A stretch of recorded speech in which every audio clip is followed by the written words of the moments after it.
have a major announcement right now. So the whole month is White History Month from now on.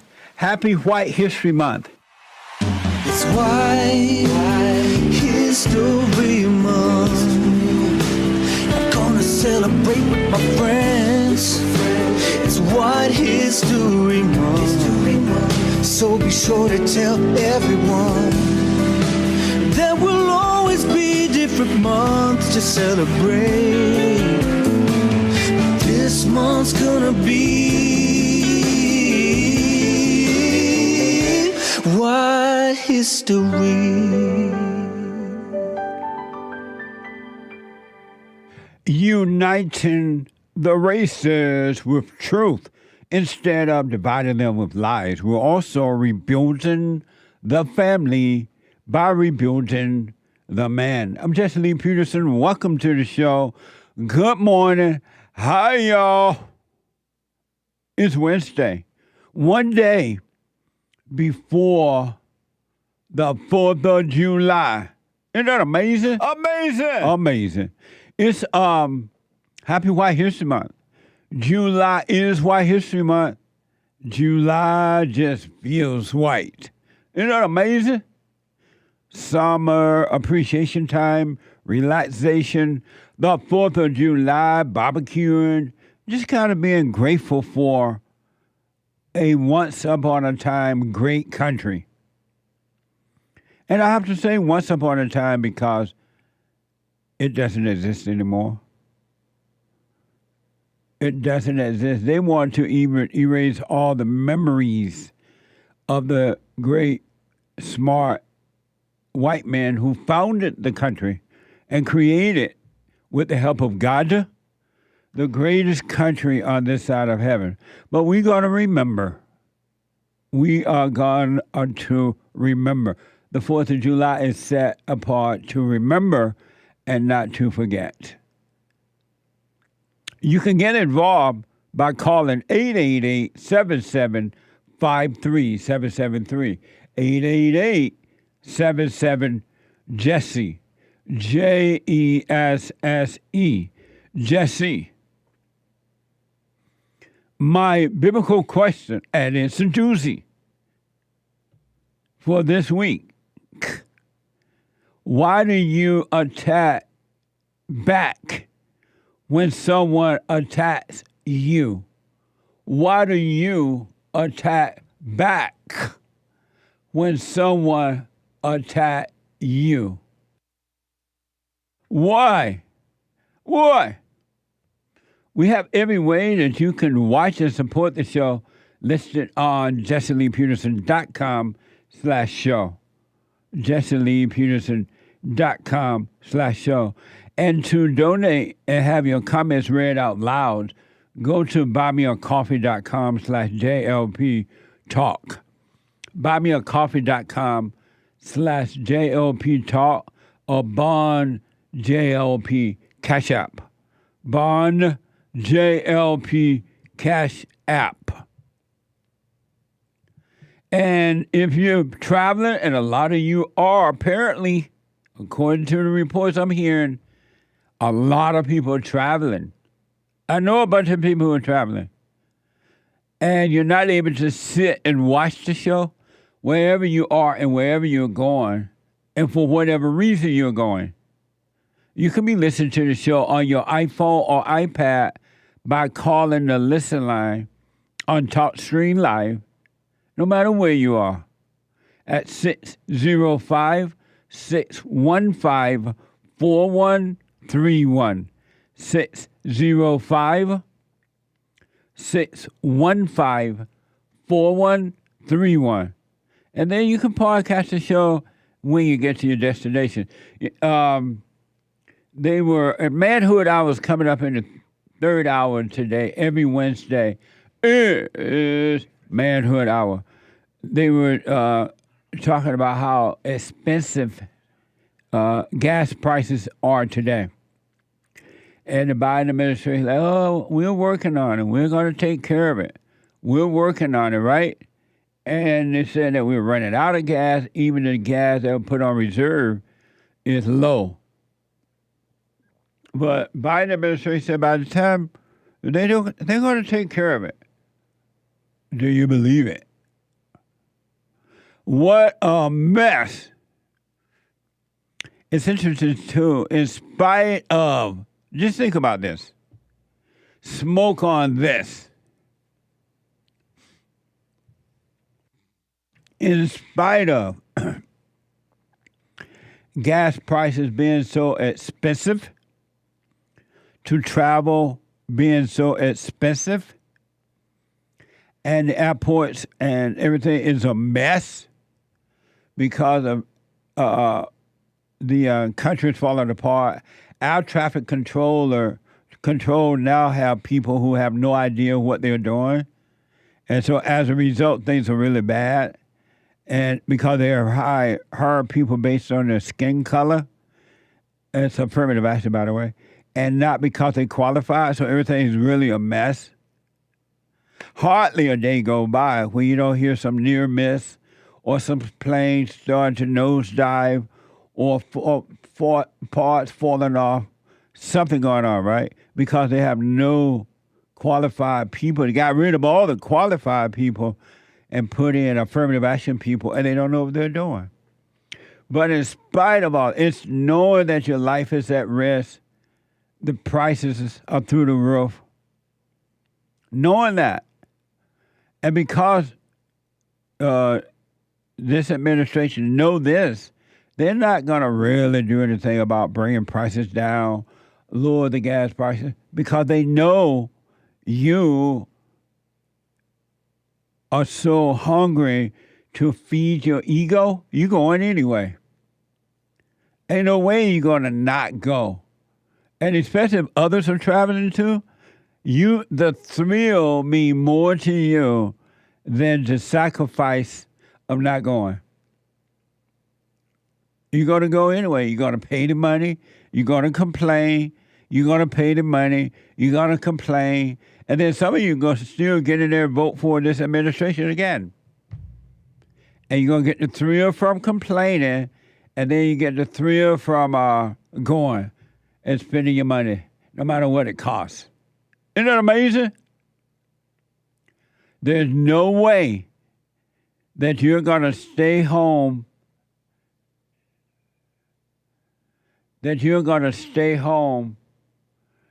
with self, with yourself, with self, and work on you.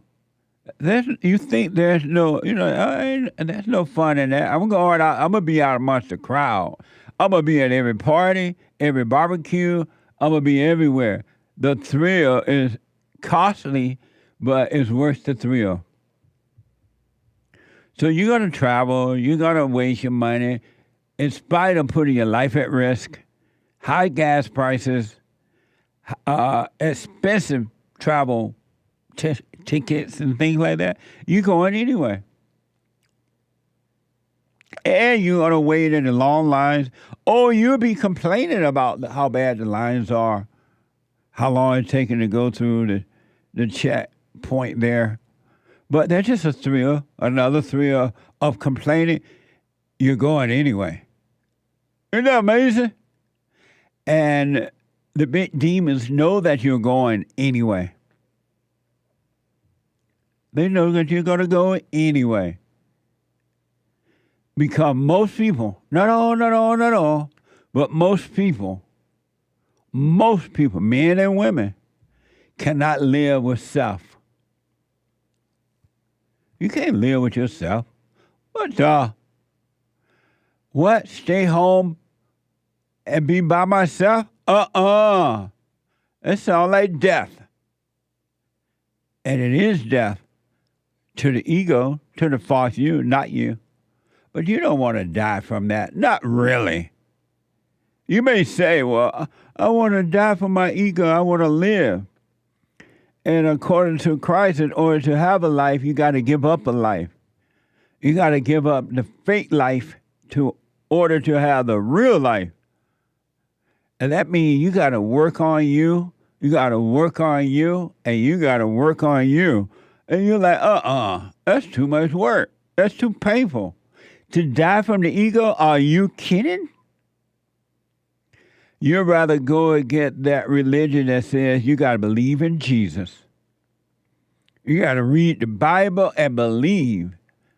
And then on the cross, it's about the cross.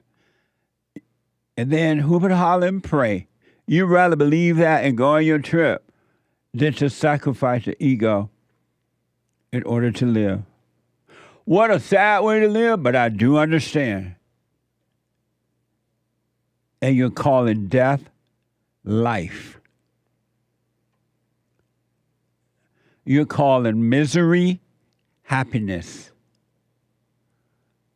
You literally call misery happiness. You call fear or anger, which are the same, you call that your protection. You call that anger, that strife, that jealousy, that fear. You call that life. Can you imagine that? You're calling your misery, your hell, life. And there are preachers and churches and family members and a bunch of women who are more than happy to assist you in calling hell heaven. Because believe me, your misery, your anger, your jealousy, your strife, living in your imagination, your worry, your doubt, your suicidal thoughts, your unconsciousness is hell. I don't care what you say, it's hell. You're catching hell. Yes, you try to give your hell to other people so you can call that life, but you're calling hell heaven. Hell is hell and heaven is heaven. And anger is not heaven. Isn't that amazing? But love your thrills. Keep paying your expensive money to go on your trips. Waiting in long lines. And now that the crime is so out of control, you're getting robbed, all kind of stuff on your trip. Amazing. I saw a local story here in L.A. Yesterday. Apparently, and I don't have it all down pat, but apparently there is a owner that owns some property and here in L.A., and they have been trying to restructure this property, rebuild it, so they can rent it out or sell it or whatever. But they can't get it done because every time there's no one living on the property, and so these homeless people move in and call it their home, and because the law is on the side of the homeless people, these people are stuck in court fighting against homeless people who walked into their home and call it their home. Did you ever imagine that would happen in this country, period? And that they would protect the homeless people and not the person that owned the property, paying the notes, paying the whatever bills that comes. And they have to go to court to fight to get the homeless people out. So they're spending more money. And then that takes a long time. And so apparently there was a fire in the building. They don't know who started. Maybe the homeless people did. And now they're stuck with that.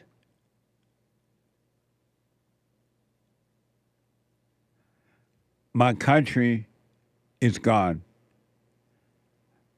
My country is upside down now.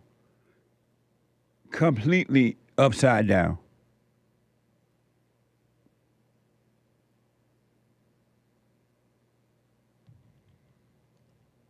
My country's gone. I want my country back that I grew up in. My country that I remember. Not this mess.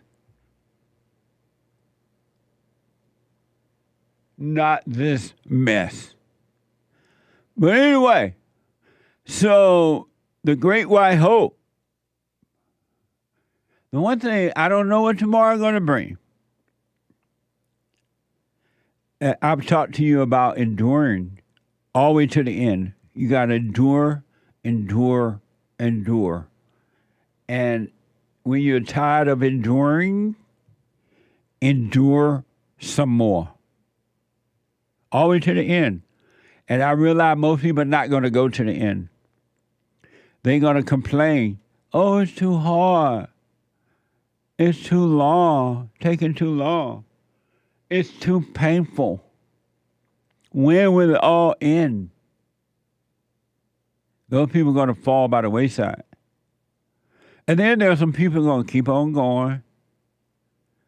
And then they're going to run into some people who got mad or decided for whatever reason they don't want to take this journey anymore. They want to get off. And they're going to seduce you to get off the journey too. You got to follow them and get off the journey. Isn't that amazing? They're going to tell you, oh, go to another church. Go to do this and do that.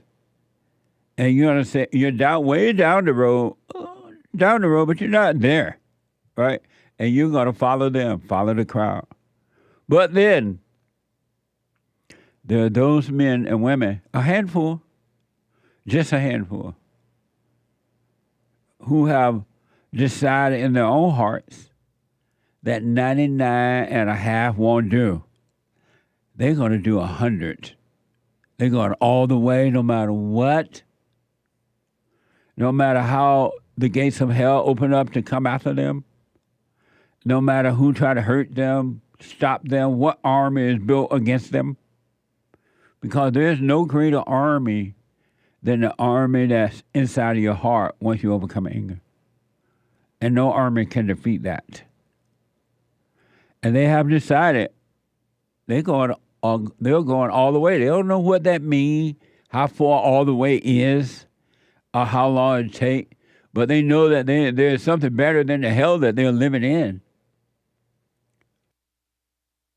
And they may not have seen themselves get into that hell or why they got into hell, but they're definitely seeing the way out of the hell. Those people are going all the way.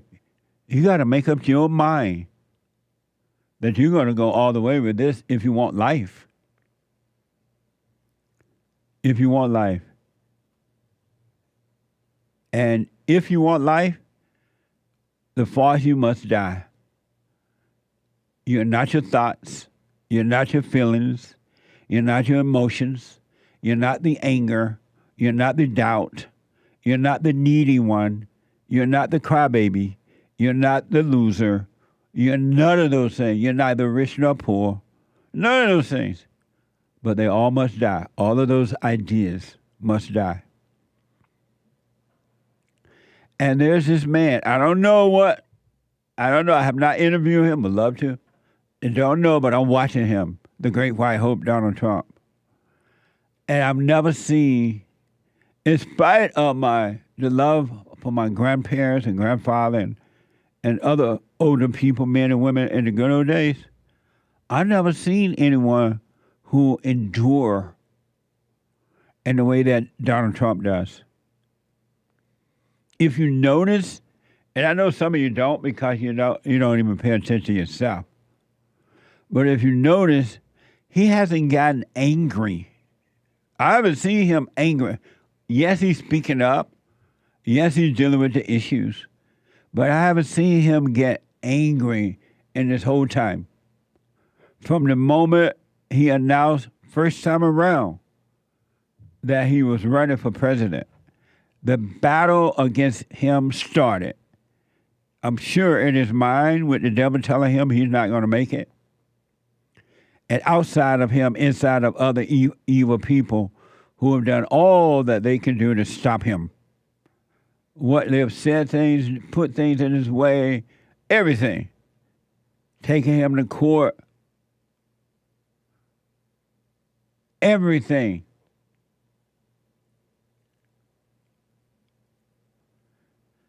And yet I haven't seen him angry. And people push anger, and they say anger is good. That's their defense. You're a liar. Anger is not your defense. What's wrong with you? When you're angry, you're miserable. You're burning up on the inside. How is that a defense? How is that a defense? You're burning up, trying to burn somebody else with your hatred.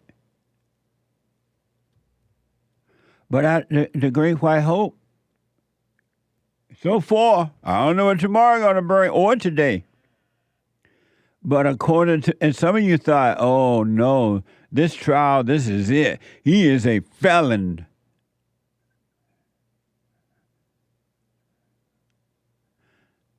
He is a felon. And they were like celebrating. This is it. He going to jail, and he might go. I don't know, but he ain't in jail now. And they were supposed to put him in jail. They're coming Monday, I think, or sometime soon. And people were celebrating. Woe unto the man or woman who rejoices in someone else's grief.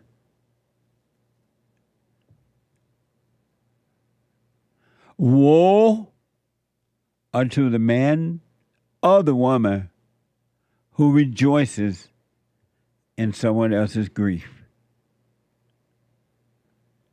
You have no idea what you're doing to you, to yourself. You're bringing hell and damnation upon yourself.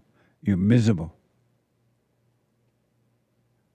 And it doesn't matter how many people join you in your celebrating someone else's grief, you're still miserable. So they're saying, oh, this is it for the great white hope. Donald Trump, he going to jail. He a felon. I'm like, what the? How about wait and see? It's it. You have the devil judging the devils. So according to the skim, Trump hush money sentences got postponed. Remember, they're supposed to send him to jail. And then people were rejoicing.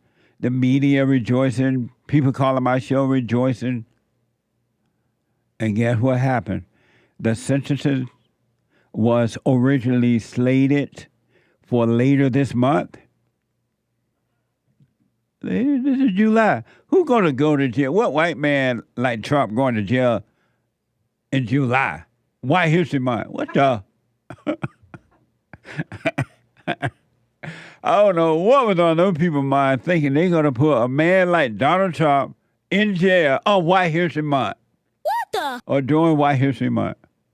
But anyway, the sentences was originally slated for later this month, just days before the GOP formally nominates Trump for president at the Republican National Convention.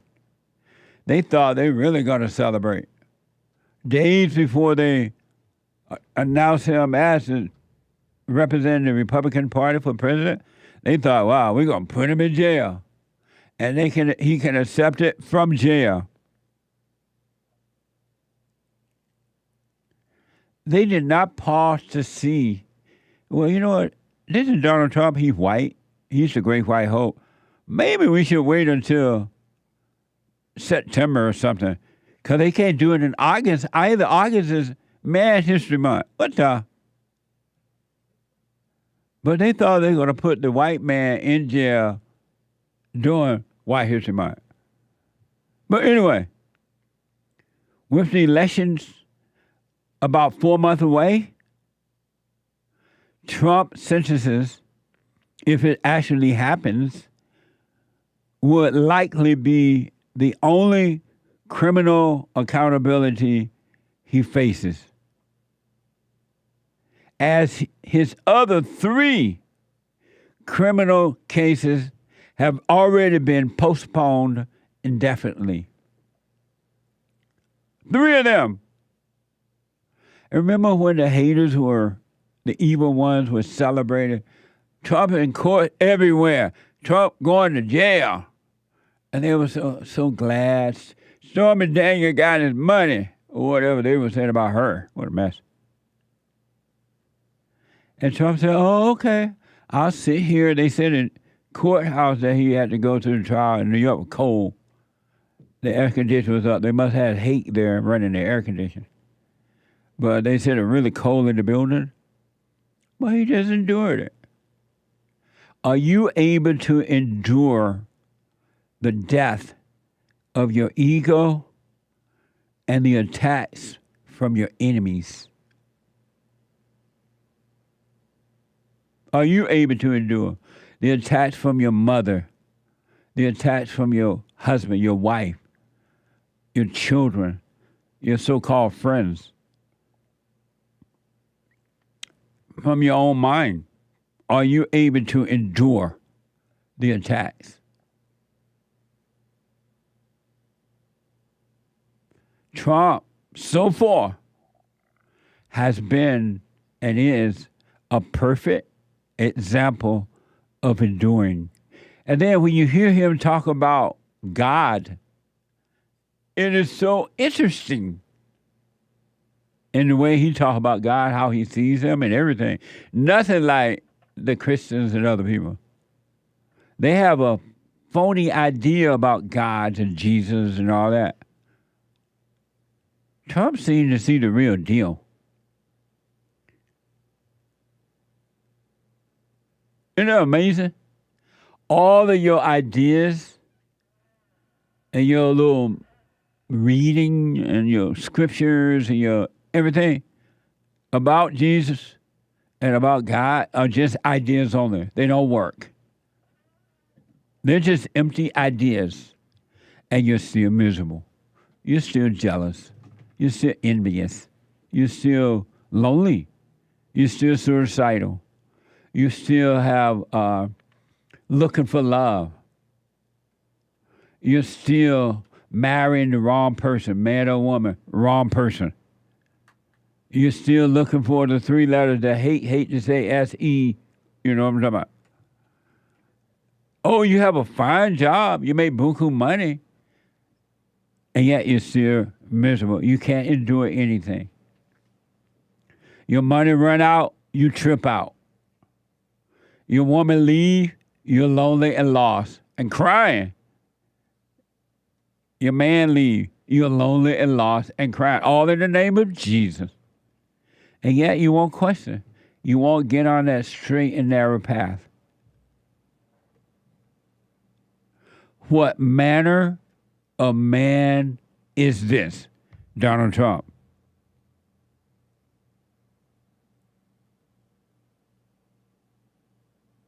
What manner of man is this?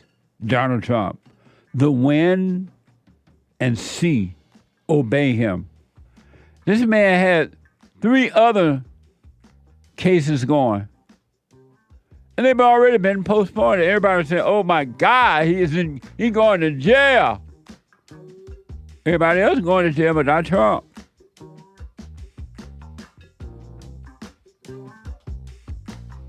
(888-7753-773) 888-77-JESSE. JESSE. A quick break. Back in a moment. Your phone calls and super chat. Take control of your own life, folks. You won't regret it. Back in a moment. I have books that are amazing. I highly recommend you get them. 7 Guaranteed Steps to Spiritual, Family, and Financial Success Guide. Even if you're not starting a business, but you have a job, or you're on welfare, it can help you if you do. Be doers of the word, all right? From rage to responsibility. From rage. That's what I write about in the first chapter, especially how I overcame. Scam. How the black leadership exploits black Americans. They're using them. The blacks are too willing to be used. And then my last book, The Antidote, Healing America from the Poison of Hate, Blame, and Victimhood.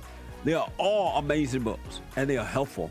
Go to rebuildingtheman.com if you want an autographed copy, or call 800-411-2663.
What manner of man is Donald Trump? The wind and sea obey him. Isn't that amazing? 3 of his cases has already been postponed indefinitely. And those DAs, so-called DAs and judges that were had taken him to court, they were like rejoicing. They were like, I remember that stupid black woman out of New York. She was like, she campaigned on going after Donald Trump. She thought she was about to get the keys to his hotel in New York. And she sat on the end of the road there at the court every day. She was there, it seemed like, every day, so that you could make sure that she saw him coming in and going, and she was seen. What a wicked, evil, evil human being. Now we don't even see her anymore. What the?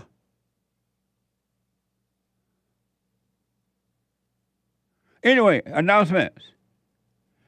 Happy 4th of July tomorrow if the Lord is willing and the creek don't rise. Isn't that amazing? 4th of July used to be amazing to me. I love the 4th of July. Born on the 4th of July. I was born on the 4th of July. Especially down in Alabama. But not only, but especially. Family member coming home from different parts of the country. My grandmother making cakes and pies, and you could just smell them all the way down the road.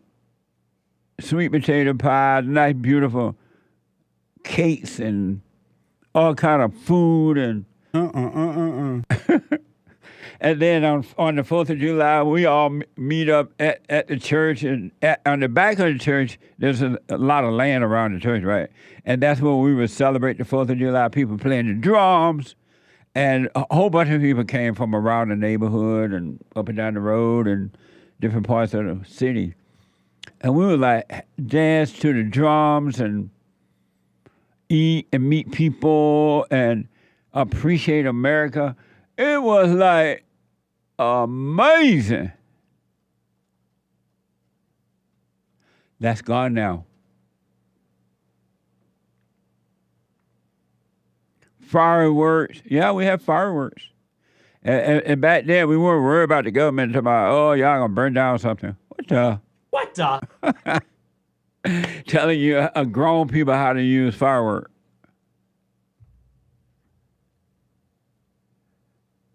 Trump, 3 of his cases have already been postponed indefinitely. And then there's one where they're supposed to be, since it's him coming next week, it's been put off. Ooh, Whoopi Goldberg and her mama and everybody else must be crying in their milk. And these people threaten, if Trump become president, I'm leaving the country. They said the same thing the first time he ran and won. And they still here. Where you gonna go?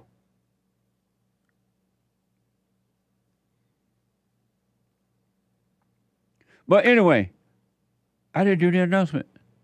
What are the announcement? The Hake Report is coming up.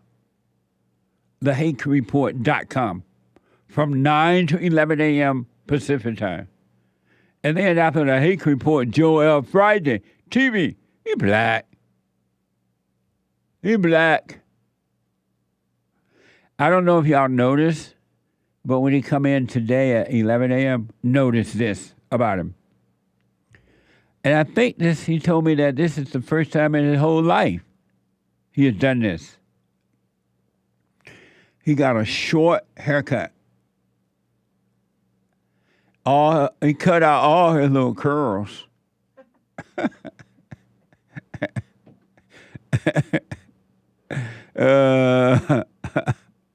He said he notices the bald head. It's not bald, but it's real short. And you're going to notice on top he has no curls. All the baby curls, he finally cut them out after 30 years. And now, notice that when you come in. You'll see. Joel Friday TV, you got a bald head. Well, not bald. It's just really, really new. It's real short. But anyway, Joel Friday TV at 11 a.m. Pacific time. And then after that, the American Anchor Baby. He black. No, he ain't black. He Mexican. The American Anchor Baby, energy given to him by God. All right? At 12 noon today. Happy 4th of July. Why don't you endure? When you were growing up, didn't someone tell you you got to endure life? Endure situations in life? Didn't you see your daddy or your mama or your granddaddy or somebody enduring issues in life and they never complained? They didn't worry about it. They understood the spiritual battle and that human hearts are evil. Human beings are evil. Pure evil. There's nothing good about human beings. Nothing. Zero. And they understood that in the good old days. And they knew that they had to endure from within and from without. How come you don't endure anything? Why are you afraid to stand alone? You're alone anyway. Joey like, whatever about the haircut. You're alone anyway. Nobody likes you and you don't like nobody. It's all for selfish purposes that they pretend they like you. They want something from you. That's your mama and everybody.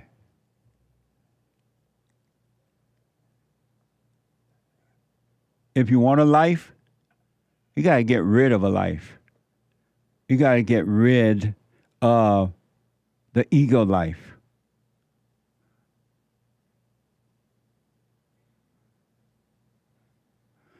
(888-7753-773). So I want y'all to notice, you're going to have to pay really close attention, especially on camera to Joel Friday. He got a bald head. Well, not bald, but he ain't got no curls. He ain't got no good hair up here no more. What the? He got the real deal now. Look like it could have been an Amerifro. Anyway, let me go to the business phone. Let me go to Jim, a first-time call out of Philadelphia. Yeah, I got the curls now. Jim, welcome to the show. You're on the air. Hey, Jesse, how you doing? All is well, Jim.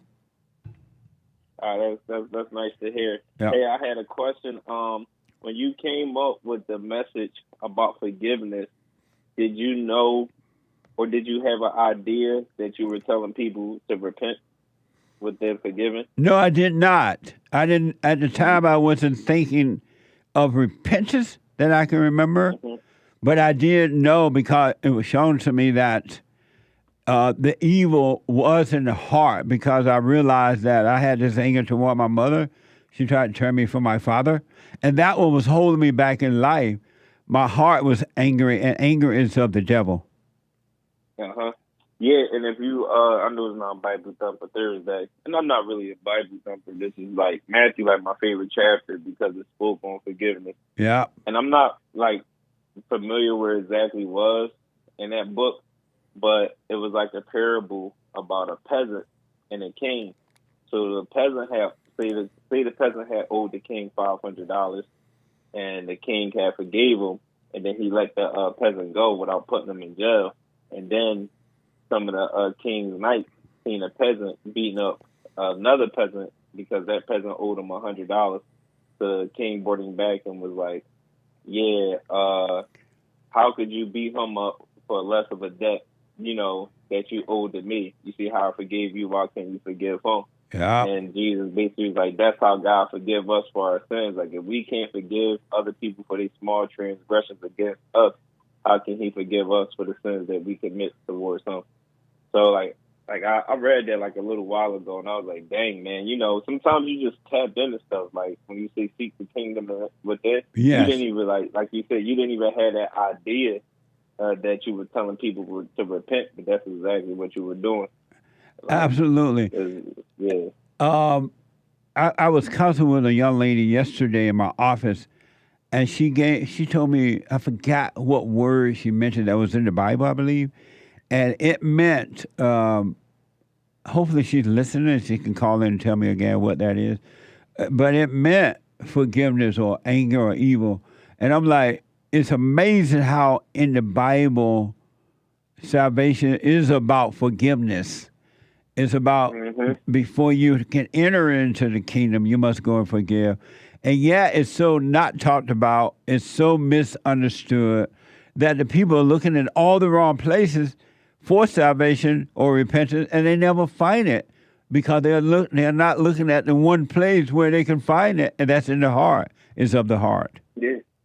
It's definitely in the heart. And then it's just like for people who non-Christians, because I was actually a Muslim for many years and stuff like that, but I never actually sat down and took the time to read the New Testament. Like, if people read that, you can't go against Jesus' teachings and everything that he says. Yes. And if you do, you're just truly a wicked person. Yeah, you just don't want it. You just don't want good. You're just evil. You're right, man. You're just evil. Have you gone and forgiven your mother?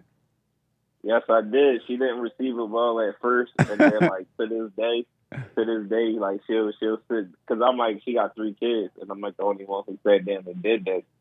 And to this day, she really appreciated it. She's like, yo, one of the coolest things in my life is like when you sat down and told me, you forgave me for stuff like how I raised you and that I did my best. But she really appreciated it. Right on. She didn't receive it well at first, but she appreciated it now. She was like, what the? Yeah.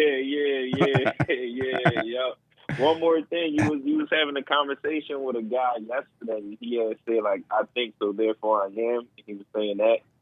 And I think he was disputing, the all thoughts are lies. And when you ask him, where do our thoughts come from?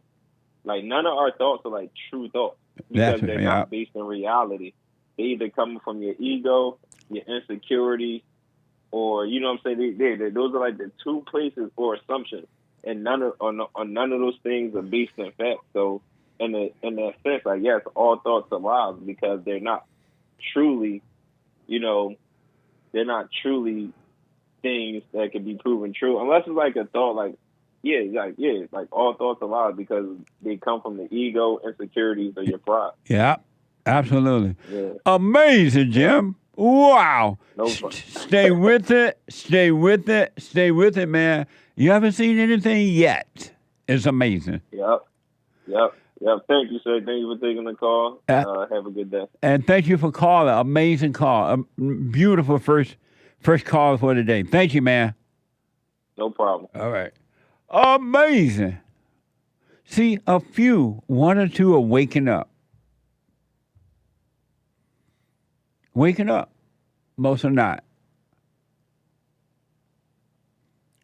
And I have to tell you, the anger of human beings, which is pure evil. There's no love, nothing but evil and anger, right? And counseling with some people and seeing what human beings can do with anger, if you don't see that as evil for yourself, may God have mercy on your soul. Because your soul is dead. Anger is evil. Anger is emotional. And there's no need for emotions at all. Zero need. Have you ever been crying? You tell your story, and you're about to cry, and then somebody pat you on the back, and then you just boo even more than that. It's all evil. It's all ego. Emotions are evil. There's no love in emotions, and they are not necessary. And they are all for you. It's a thrill that's all for you. Your tears are all for you. Your anger is all for you. Blaming others is all for you. It's all for your ego. You hear Joe Biden and these other blaming the Republicans, blaming President Trump for everything. He lied. He this. He that. He did. He ain't even around. And they blame. You know those people are lost. Anyway, let me go to Harry out of Brooklyn, New York. Harry, welcome to the show. You're on the air. What's going on, Jesse? All is well. Yeah. What's going on, Chad? It's me, your God. Hold on a minute. Brad, I don't know what all that about. Let me get Hake. I need Hake to come. See what Harry wants. I don't know. He's talking to somebody.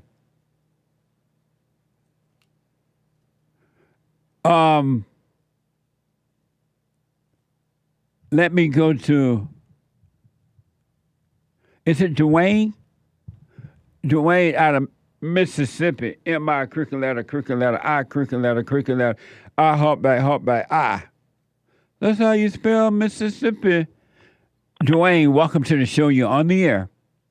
Jesse, how you doing? All is well, sir. Good. I had a question for you, Jesse. Okay. So, I've been doing the silent prayer, and it definitely helps. But I do get intrusive thoughts. I do catch myself daydreaming and shake out of it. Is there going to be a point at some time where those intrusive thoughts stop coming as much, or they stop coming at all, or is it going to continue to happen? I just have to continue doing what I'm doing. If you stay with it and see it all the way through, eventually you will have a clear mind. The devil, because that's what it is, those are wicked spirits in your mind, and they will have to depart from you. And the more you watch them, practice watching them, the quicker you start to catch them before you can feel anything. And then the more you catch them, the quicker you're going to overcome them. And the only reason that people have not overcome them already is they're not conscious. They're not aware. They're not catching them. And that's why they're still there. Right. All right. And then, Jesse, I have one more question. So, yes, if you stay with it, the devil have to depart from you. They will disappear because the light, the truth, which is of God, will take them away from you. Okay. Yeah, because sometimes they just, like, I'm a truck driver. I was driving yesterday, and then for like 10 minutes, I was like just in my thoughts, and then I was like, whoa, that's crazy. You know what I mean? Yeah. But why did I just drift off? But what's even beautiful about that, you caught yourself in those thoughts. Whereas before you woke up, you didn't even know you were living in the thoughts because you were just one with them, thinking that was normal. Right. That's beautiful. Yeah, it really is. And then I have one more question, Jesse. Okay. Yeah, I was watching this thing yesterday with this guy. I think he's in some type of governmental agency in Texas or one of the southern states, and he had went to this meeting, and he was saying that we need to make stricter laws so that drugs can stop coming across the border. And then he started crying and saying that he had to console a woman whose child died from an overdose of fentanyl.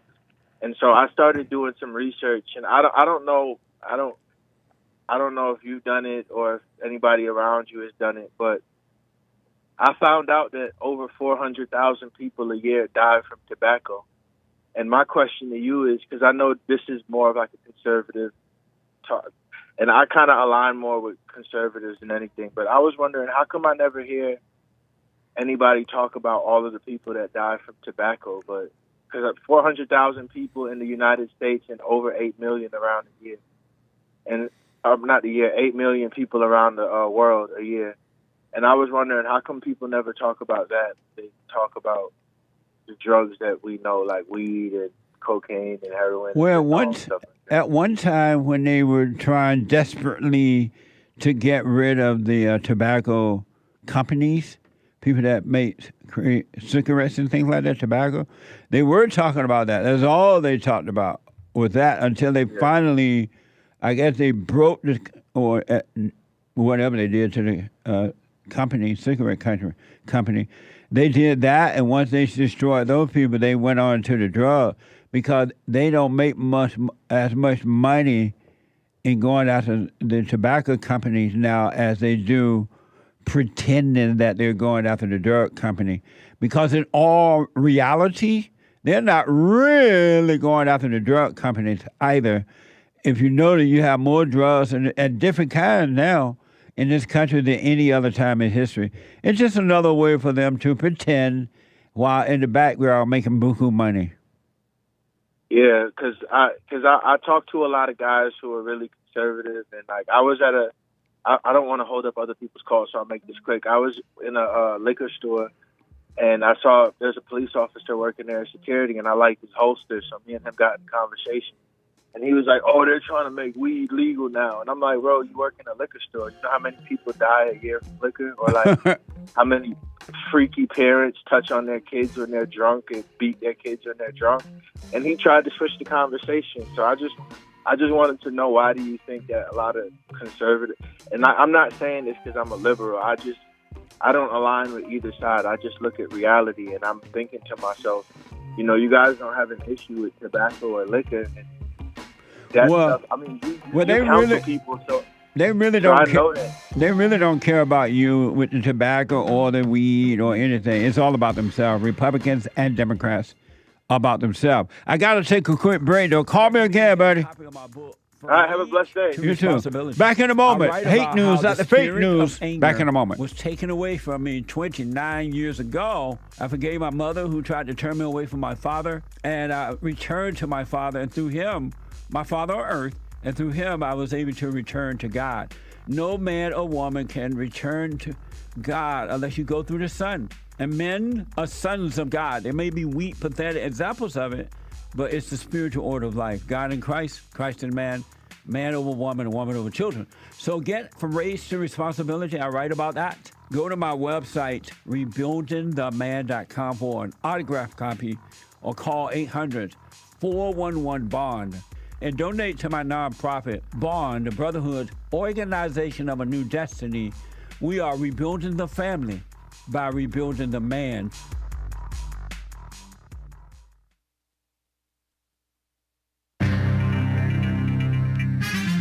A whole lot of mess going on in the world. It's going to be a hot 4th of July for many of us in America. A little update on the 2024 race in Hurricane Beryl. Beryl, and there was an India crowd rush. Sounds like a crowd surge, similar idea. And there's an Alzheimer's drug out there. This is the end of hour 1 of the Jesse Lee Peterson Show. It's Wednesday, July 3rd, AD 2024. There is one line open. You can call in right now during Hake News, not fake news, and JLP will get to your call. You'll get on hold to get on air with JLP. Commie Nonsense Network CNN reports grills won't be the only thing sizzling this 4th of July, also known as Independence Day. Temperatures set to climb to the triple digits across the west and southern United States on Independence Day, with millions under heat alerts. Make sure to stay cool and hydrated. Drink water, but not too much. Nor too little. We'll be back. So anyway, what a mess. Crooked Joe Biden, update on the presidential race. Expected to meet with Democrat governors and congressional so-called leaders today as pressure builds to defend his mental fitness for office. The Black on the Inside White House Tuesday sought to assuage concerns following Biden's poor performance. Poor performance in last week's debate, saying that his focus is going to be on continuing to deliver for the American people on issues that they care about. That's what they're pretending like they care about, right? Caring about the Americans. Meanwhile, a Manhattan judge has postponed our greatest president, Donald J. Trump's sentencing, as you heard earlier this hour from the Jesse Lee Peterson Show. You can podcast the Jesse Lee Peterson Show, by the way. Go to jesseleepeterson.com/show. That's where you can find the various links, many of them, to watch live or listen live, as well as the listen line, the 605-615-4131, something like that. So jesseleepeterson.com/show. Anyway, in Trump's hush money case, that sentencing is delayed. So-called hush money. Really, it's what was it called? It was something. Until September. Oh yeah, extortion. They extorted him, and then they accused him of a crime. The move underscores the far-reaching implications of Monday's so-called Supreme Court immunity ruling. The righteous immunity, and likely means Trump will escape any concrete punishment for his felony conviction during the summer. Anyway, Hurricane Beryl barreling toward Jamaica and the Cayman Islands, expected to generate dangerous winds and a life-threatening storm surge. At least 7 people have died in the storm, per authorities. It's now a very strong Category 4. Yesterday, we called it a Category 5. Sustained winds of 150 miles an hour. That's flying. That was the earliest Category 5 storm on record in the Atlantic. Beryl made landfall as a Category 4 yesterday, on Grenada's Carriacou Island, which was flattened in half an hour. So said Prime Minister Dickon Mitchell. Meteorologists have been issued warnings about a hyperactive hurricane season this year due to a warming climate caused by fossil fuel pollution, so they claim. And I believe it for the sake of the channels, of course. India crowd surge, a crowd crush at a religious gathering in northern India, probably not Christians, killed more than 120 people and injured dozens of others on yesterday. The disaster is one of the deadliest such incidents that the country has seen in recent years. Many of these scores that were killed had fallen into an open sewer near a large prayer meeting known as a satsang in Uttar Pradesh. That's India's most populous state. Police are investigating the organizers, saying 250,000 people arrived at the venue, more than 3 times the number expected. Crowd crushes at religious gatherings in India are not uncommon, and there are deadly incidents have made headlines in the past, highlighting the lack of adequate crowd control and safety measures in the region. I'm James Hake. Now back to JLP, Hour 2.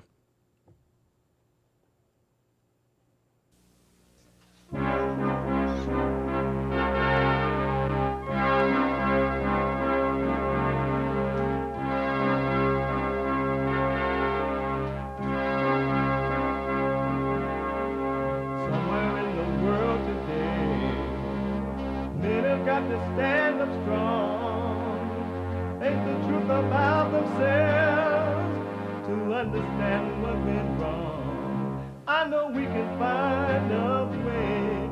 I know we can find a way. I know we can find a way to stand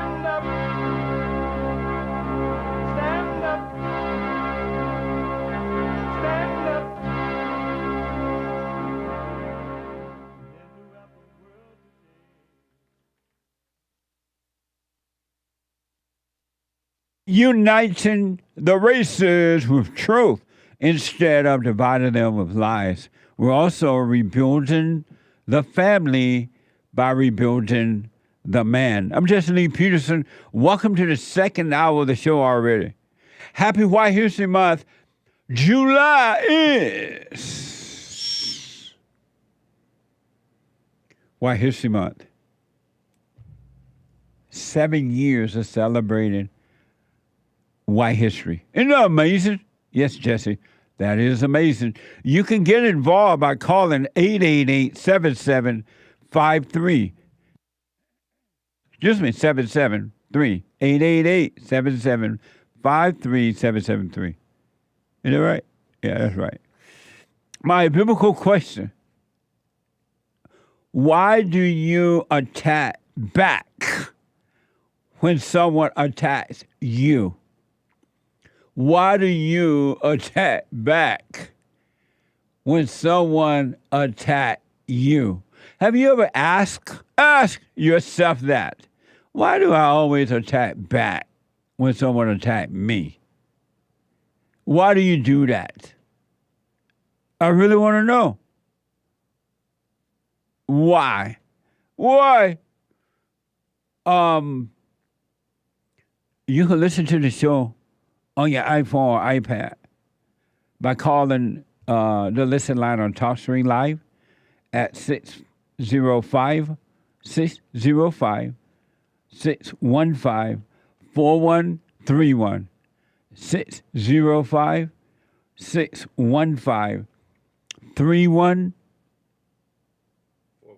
4131. That's, one more time, that's 605-615-4131. All right, and to donate and have your comments read out loud, go to Buy Me a Coffee. BuyMeACoffee.com/JLP Talk. BuyMeACoffee.com/JLP Talk or Bond JLP Cash Out. Manhood is coming up in the next hour. Rebuilding the family by rebuilding the man. God in Christ, Christ in man, man over woman, and woman over children. When I say man, woman over children, meaning that she is watching over the man's children, but she's getting her order and help from the man in how to raise the children. That's what that means. Just FYI. People ask me about that a lot. Just FYI. Amazing. Let me do some super chats and then go to the phone. I didn't get to the super chats in the first hour. My bad. Super chat. Super. Chats. Communio Veritatis says, "Hi, Jesse. I only recently discovered you, and I send my warmest greetings from Ireland. Wow. When are you going to run for president of the great old U.S. of A? Best wishes, Fergal." If I run, I'm going to do it after the Great White Hope is done. Thank you all the way from Ireland. Amazing. I've gotten so many invitations to visit Ireland and give a talk over there. One of these days, I'm going to go. I'm going to Down Under. I'm going to other parts of Europe because people want me to come. They're like, hey, we want to hear the message over here. We need it. What you're doing over there when we need you over here. So thank you. I appreciate it. Absolutely. I'll run right after the Great White Hope. Don't hold me to that, but just in case. Thank you. Mobetta bought 60 coffees. Very generous. Thank you. Biblical question. Why do you attack back when someone attacks you? Why? Well, Jesus said to turn the other cheek. Very applicable for many situations throughout life. But when it comes to globalist mass conquest, I turn the other cheek when it is simple good versus evil, but I will strike back if I clearly see myself standing in line for genocide. What? Okay. By those evil demons. Amazing. I will put my 2 cents in on Sunday. I do appreciate that, though. Amazing. Thank you. He also says some people control Christianity and people's perceptions of how Christianity should be Repeat that? understood. People control Christianity, meaning like they control people's understanding of Christianity and say stuff that it doesn't actually mean. People control Christianity in what way? To control the people. Oh, I see. Absolutely. Yeah. For sure. Heart Demand bought our coffee. Hey, Jesse, I am born and raised Filipino, but I am proud to say I am a proud American, and this is my kids' country. I appreciate this country on this side of heaven. Happy White History Month, everybody. See, a nice white history story. Thank you. I appreciate that. Right on. And happy 4th of July to you. Thank you. Someone bought a coffee. Lamentations 3:28 through 30. When life is heavy and hard to take, go off by yourself. Enter the silence. Bow in prayer. Don't ask questions. Wait for hope to appear. Don't run from trouble. Take it full face. The worst is never the worst. Amazing. Are they referring to the biblical question or just food for thought? I think that's not related to the biblical question necessarily. Okay. Thank you. Amazing. Yeah. Yeah. Nice passage. I wonder if that's what translation that is. Anyway. He said lamentation? Yeah. I don't know where they're from either. Oh, that's in the Old Testament. Oh, it is? Yeah. Lamentation is? Mhm. I ain't never seen no lamentation. Oh, yeah. Big time. Okay. Lamenting. People are lamenting. Oh, Yeah. nice. Thank you. Mo Betta bought 20 more coffees. Hake! Sorry to hear of your back pains. Beta back. I had a new pain in the spinal, shoulder, neck that I feared would never go away, accepting that I had become old. So he gives me tips on it.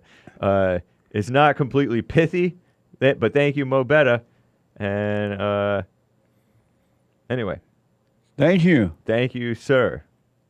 Does I asked this yesterday, when people get back pains like that, and they go to the little back doctor, and the back doctor work on them for a while, or if they didn't go to the back doctor, does back pain ever just disappear for good?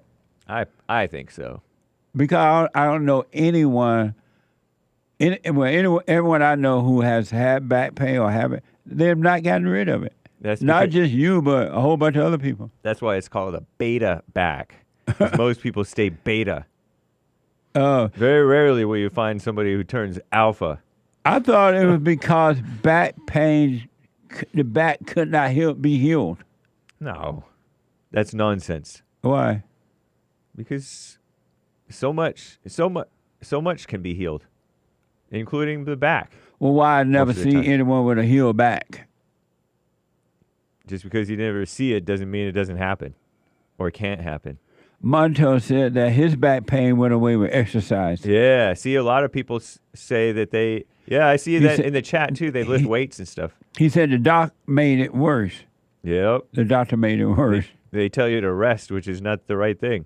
I don't like doctors anymore Me neither. because all they do is give you pills. Right. And they never tell you why, and they never tell you, okay, you don't have to take them anymore. Yep.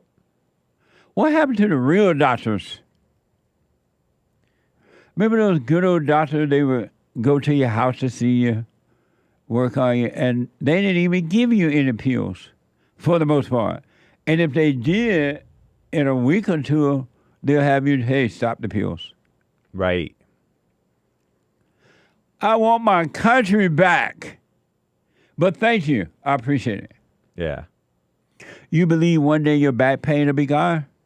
Yeah, because it's happened before. It went away? Mm-hmm. It must not went away. It's still there. It came back. But if it goes away, it won't come back.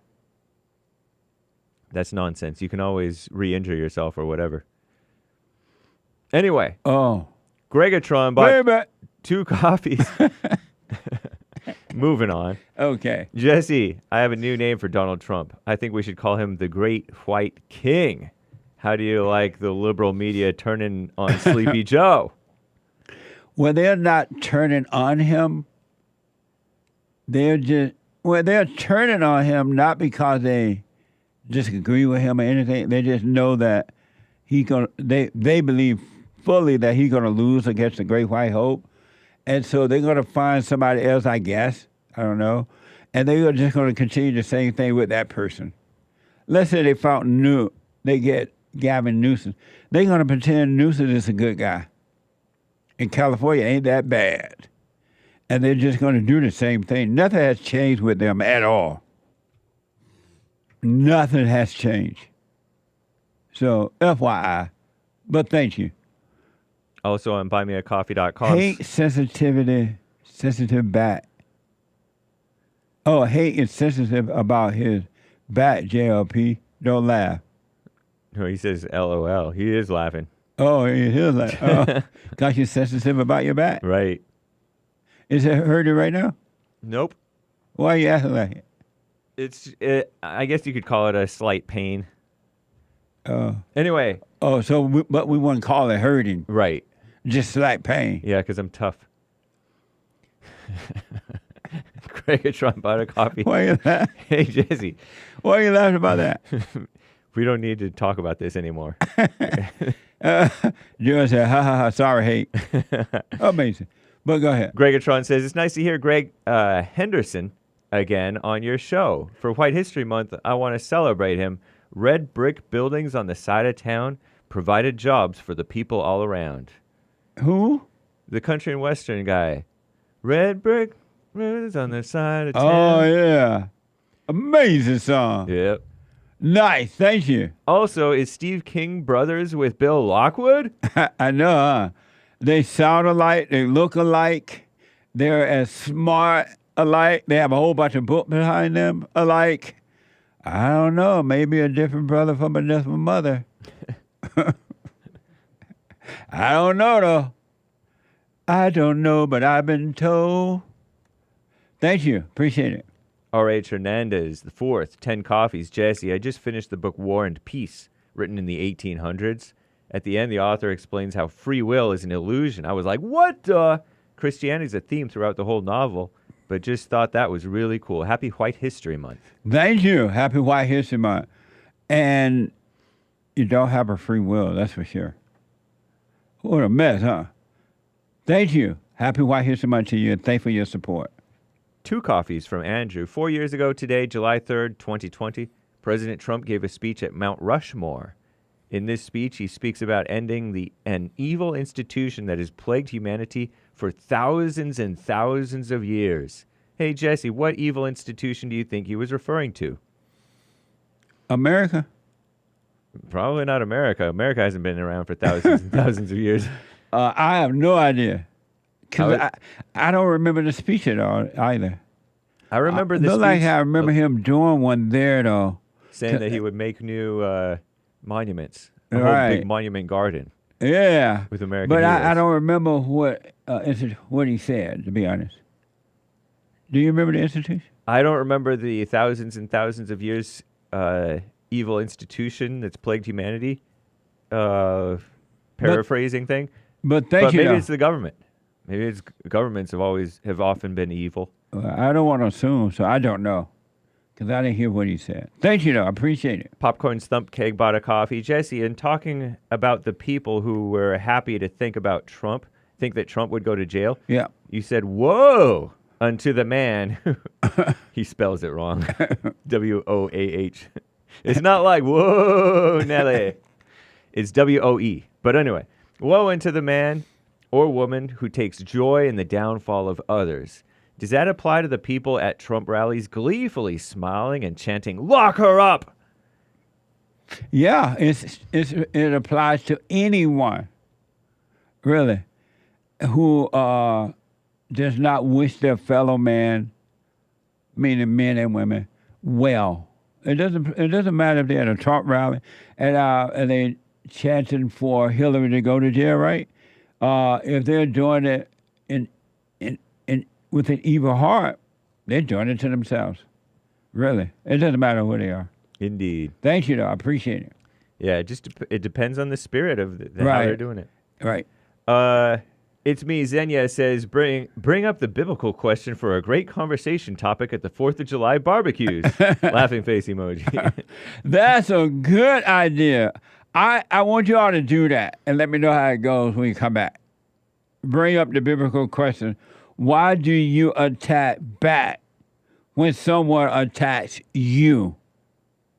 Bring that up at the dinner. Ooh, we have your hat and coat at the door because you're gonna have to leave. Why do you attack why do you attack back when you are attacked? Hake. Compulsion. I'm compulsed to do it. I'm subject to compulsions, Oh. which might be another word for Interesting. demons. All right. Amazing. Thank you though. Also on buymeacoffee.com/JLP Talk, James Jeep asks Jesse, or he says, Jesse, I can't possibly do my silent prayer in the morning while your show is on. What the? My JLP merch is coming this week. Amazing. Right on. Well, while the show is on, and if you are conscious enough, if you're aware, conscious of the show, and not lost in your head about the show, you are in prayer. You're in the silent prayer. It's about being conscious, not intellectually conscious, because now everybody will be saying, oh, I'm conscious. If you think you're conscious, you're not conscious. If you think you're aware, you are not aware. It's a no-thinking life. Isn't that amazing? Thank you, though. Appreciate it. And happy White History Month. Congratulations on JLP merch. Nice. Thank you. And you can get the merch at rebuildingtheman.com/stores, right? Yes. Is that true? Rebuildingtheman.com/stores. Okay. Yeah, Nice. And that's how you can find the various merch. Okay. And thanks to D Live contributors so far, Games for Rec, Rone something, Misty, Wolf336, and Kid Combo. Thank you guys for the lemons and ice cream. Thank you all. It's Rone Woods, or Roan Woods. Nice. Nice. Amazing. Thank you. And thanks, guys. I do believe that is all for now. Amazing. Thank you, thank you, thank you. I will go to Richard out of California. Richard, welcome to the show. You're on the air. Thanks, Jesse. Yes, sir. I wanted to ask a question that I've been wondering about, but I never hear anybody address it. If Donald Trump or any former president has to go to jail, where did the Secret Service agents that protect him go? They go in the cell with him, or are they outside the cell? That is a good question. I don't know. I've wondered about that myself, where they have to go to jail, live with him, because they're going to have to protect him for sure. But I don't know what will happen. But knowing the Democrats and the way they feel about him, they may try to find a way to make sure his Secret Service, that he's not protected, quote unquote, if he went to jail. Because they hate Donald Trump. They hate the light in him. So they may try to keep his protection away from him. You know, they probably have a shank call in prison and give somebody a reward for doing him in. I wouldn't be surprised at all. What a mess, huh? Definitely. Thank you, Richard. I appreciate it. Good question. Thank you, Jesse. All right. Happy 4th. Thank you. All right, buddy. 888-7753-773. TJ, a first-time caller out of Chicago. TJ, welcome to the show. You're on the air. Hey, thank you. Yes, How's sir. it going? All is well, TJ. Sorry about that. Love all the truth that you're speaking. Like all the time, every time I see your video, it's always truth. I love that. I appreciate that so much. You're welcome. This question especially is pretty awesome. The biblical question? Yeah, I've been thinking about that question for a long time. Why do you attack back when someone attacks you? I think it's because I just simply forget or don't remember that I'm supposed to respond to Jesus, respond in Jesus Christ's name instead of react because I'm tricked by, whatever Satan, whatever principality wants to trick me with, like the emotion, you know what I'm saying? Or whatever it is. Yeah. And what do you mean you're supposed to respond in Jesus Christ's name? Like turning the other cheek. That's a good one. So, okay. So say, for instance, if it's personal attack against me, I turn responding in Jesus Christ's name is turning the other cheek. Oh, okay. Say if it's like somebody's attacking somebody in front of me, that's weaker, then I feel like, shouldn't I defend that person? It's not me, it's them. So I'm defending them. My kids, I'm going to defend them. My family, my people, I'm going to defend them. But if it's me getting attacked, I should be able to withstand it because I know Jesus Christ is going to protect me. You know what I mean? Will you defend yourself if you're being physically attacked? I don't think I would. Why if not? It was the case. I don't think I would if it was the case of them just like doing little like playing around stuff. Oh. But if they're like really a threat, then yeah, I feel like I would have to neutralize them. You know what I mean? Like just like Right. make sure that just like they can breathe or whatever the case. They can breathe. They can do everything. Just neutralize them until you get help. Until help comes, I guess. Right on. Amazing. Well, TJ, I really appreciate you responding to the biblical question. And if the Lord is willing and the creek don't rise, I'll put my little 2 cents in on Sunday. Oh, okay. And how do I listen to that? Like, how would I be able to? Go to rebuildingtheman.com/church. Mm-hmm. And it starts at 11 a.m. Pacific time, 2 p.m. Eastern time. Okay, that sounds good. Yeah, every Sunday morning we have fellowship. Rebuildingtheman.com/church. Rebuildingaman.com/church. Yeah, rebuildingtheman.com/church. Oh, rebuildingtheman. Right. .com/church. Okay. Right. Okay. And it starts at 11 a.m. Pacific time, 2 p.m. Eastern time. That sounds great. That sounds like it's for me. You know what I mean? Yeah. I'm right. It's amazing fellowship. Have you gone and forgiven your mother? Forgiving my mother, yes, definitely. I forgive my mom, my dad, everybody. I sometimes I'm like, man, you know what I'm saying? Do you forgive yourself? You know what I'm saying? And I'm like, I don't know. That one's kind of hard, but I can definitely forgive my mom and dad. I love them so much. They've done so much for me. You know what I'm saying? And so they've been through a lot of generational curse themselves. So I completely understand. It's all love. It's Jesus Christ. When you went and forgave your mother, what did she say when you forgave her? She was humble. I mean, she's, she might have a pride and ego, and I might have one, and we all might have one, but she was humble. She understood. She loved me. You know what I'm saying? And so what did you say to her when you went and forgave her, and how did she respond? What did you say?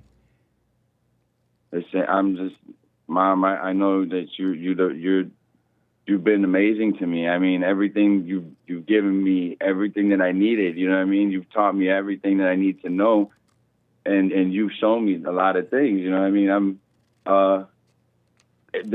You might have done, you might not have done like the perfect in life, but you know what I'm saying? What you didn't do, I definitely forgive you. I mean, like, and she loves me. I mean, I don't remember exactly because it's so many times we've had that conversation. We've had it a bunch of times. I mean, why have you had it so many times? Because I just want to make sure that she feels comforted and that she knows that Jesus Christ is here. He's given us a new day. He's given us a step forward, so we don't have to dwell on these bad things. We just definitely take them as a lesson. Everything a lesson learned. And so why haven't you forgiven her? Oh, why have I not forgiven her? Yeah, why you have not gone and forgiven her for what she's done to you? No, I forgive her. If she's ever done anything wrong to me or bad, I forgive her completely. Did you forgive her for recreating her image? Did I forgive her for recreating me in her image? Yes. But now that one right there, forgive her for recreating me in her image. Yes. So how would that have happened when Jesus Christ made me in His image, and He even gave me the opportunity to be reborn and have salvation, which I have? Like how did Like, how did that happen if what you're saying happened? Like, how can those two things have happened? She did it by turning you away from your father, your earthly father. And when she did that, she turned you away from God. And now and she caused you to get develop the same mindset and emotions, the fears, the doubts, the worry, the resentment toward your father that she has. And until you forgive her for doing that to you, and then forgive your father for not protecting you from her, because your father couldn't deal with her either. The woman that, if he were married to her, he was married to his mother. But she couldn't deal with him. You know what I'm saying? And no, who's to say that she could deal? Who's to say that she created me in her image? Like, I don't understand how do you think, speaking from the Bible? How do you think that you became angry and emotional? I'm confused. You're confusing me, Jesse. Can you make this clear? How do you think you became angry? Hold on, let's just start with this. Let's start with this. Do you believe in Jesus Christ as your Savior and that He died for your sins? Absolutely. Do you believe that He is the only begotten Son? But TJ, because of time, how did you become angry and emotional if it wasn't from your mother? How did I become angry and emotional if it wasn't from her? Yeah. Okay. Don't you think that would have been the man's responsibility, like the father? It was his responsibility to protect you from her, but he couldn't deal with all the hell that was in her. And so he left you to her, and she destroyed you by turning you away from him, your father, and in return turning you away from God. How do you think you became angry and emotional if it wasn't from your mother? But how do you know that happened? I don't understand. How do you think you became angry and emotional if it wasn't from your mother? If it wasn't from my mom, okay. Is this like a fact? Like, is this like moms have that, they instill that in their kids? 100%.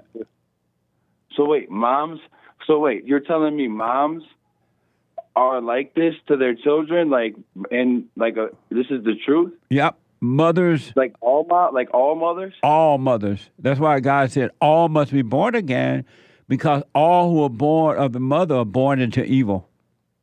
All were born of a mother born into evil. Okay, I get that. And that's why you should be born again, which is of the spirit of the Father. Okay, I was born again, but I didn't know it was like that. I didn't know that mothers were just naturally did that. They are evil. Children. Mothers are evil. I never knew that. Yeah. How does that? I don't understand. I'm trying to get it, though. I'm trying to really understand. They got that. It came from Eve, when Eve disobeyed her husband and listened to the serpent. The serpent, Satan, became the woman's god. And so Satan is the woman's god today, and the God above is the man god. And the woman's god, which is Satan, worked through the woman to keep the man away from his father, God. But women can still be, all mothers can still be saved, though. Right. If they were to forgive their mothers for turning them away from their fathers, and forgive their father, absolutely, they can return to the father. We can help them. We can still help them. What? Like we can Hold on. Back in a moment. Quick break.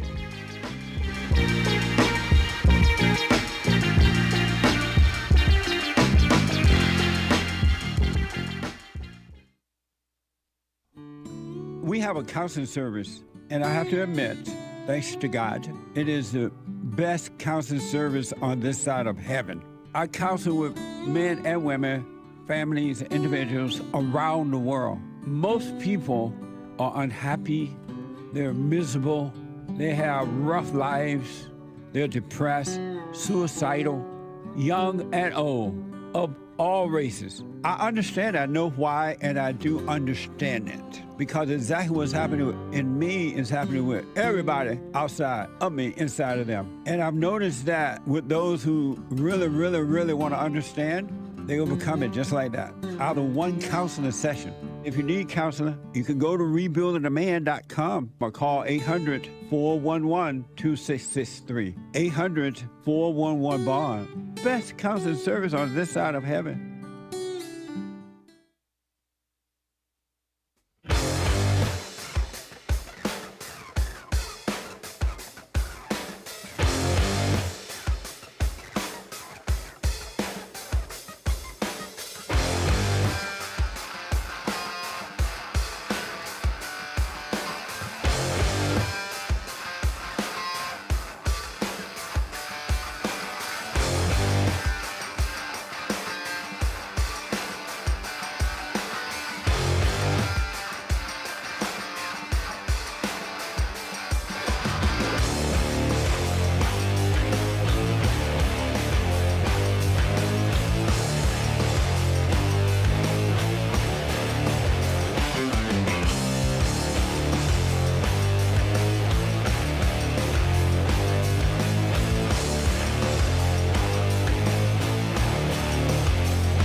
Okay, 888-7753-773, 888-77-Jesse. There's one line open. Personal shout-outs. I would do them for you. Personal shout-out. Whatever the shout-out is. A birthday, wedding, anniversaries, congratulations, encouragement. Whatever the shout-outs are, I would do them for you. Go to cameo.com. Cameo.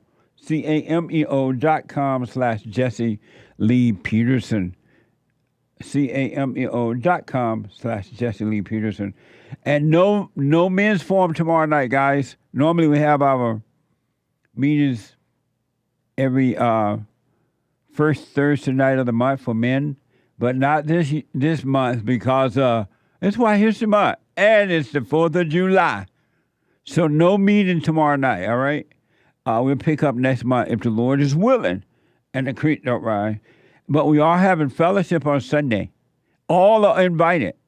Fellowship on Sunday, 11 a.m. Pacific time, 2 p.m. Eastern time. Doors open at 10:30 a.m. Pacific time. Go to rebuildingtheman.com/church. rebuildingtheman.com/church. And if you didn't get your White History Month t-shirt yet, it's not too late. You still can get it. Go to rebuildingtheman.com/store. rebuildingtheman.com/store, or July just feels white. July just feels white.com. All right. Let me go quickly back to, no, not just feel white, julyfeelswhite.com. July feels white. Thank you, sir. Amazing. Julyfeelswhite.com. But July does just feel white. Amazing. Let me go quickly back to TJ out of Chicago. TJ, about the mother thing, do you see where I'm coming from about that now? Yeah, it makes a lot of sense to me. I just want to know how to help. How do we help?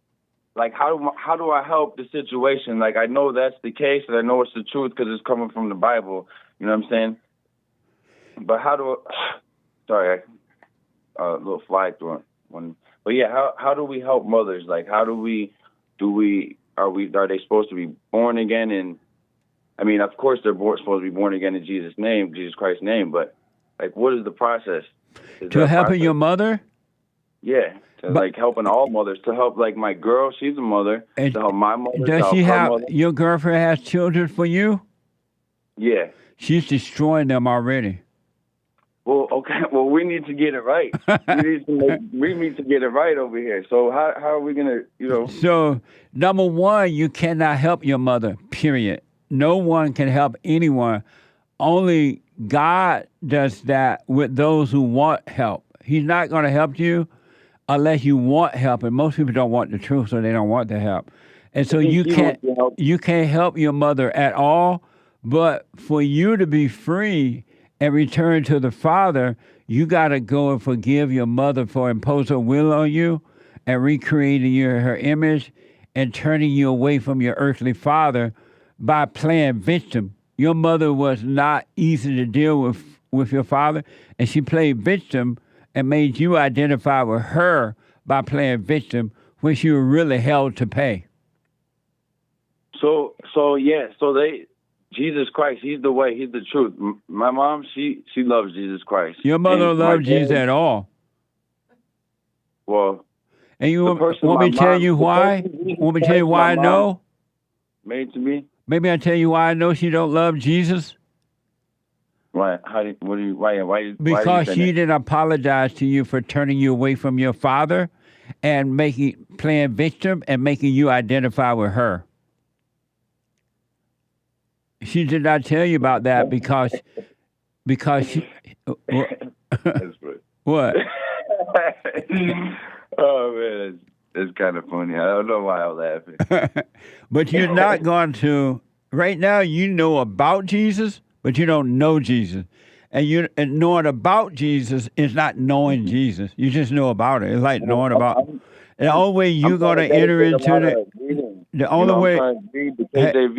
TJ, The only way you're going to enter into the kingdom of heaven within, you must go and forgive your mother and your father, and God will forgive you, and then you'll enter in and you shall know Jesus and God. And this is the only way? Yes. Before, Well, what about Jesus Christ being the only way? He is. He was telling you the same thing I'm telling you now.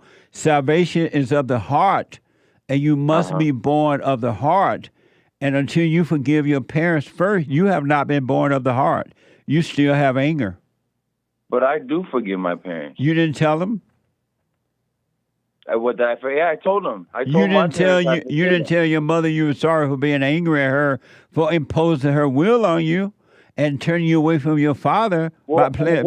I mean, more or less, you know, in words, I definitely did. I made that message clear to her for sure. I got that message across. Not if you didn't make it clear. You didn't make it clear in words.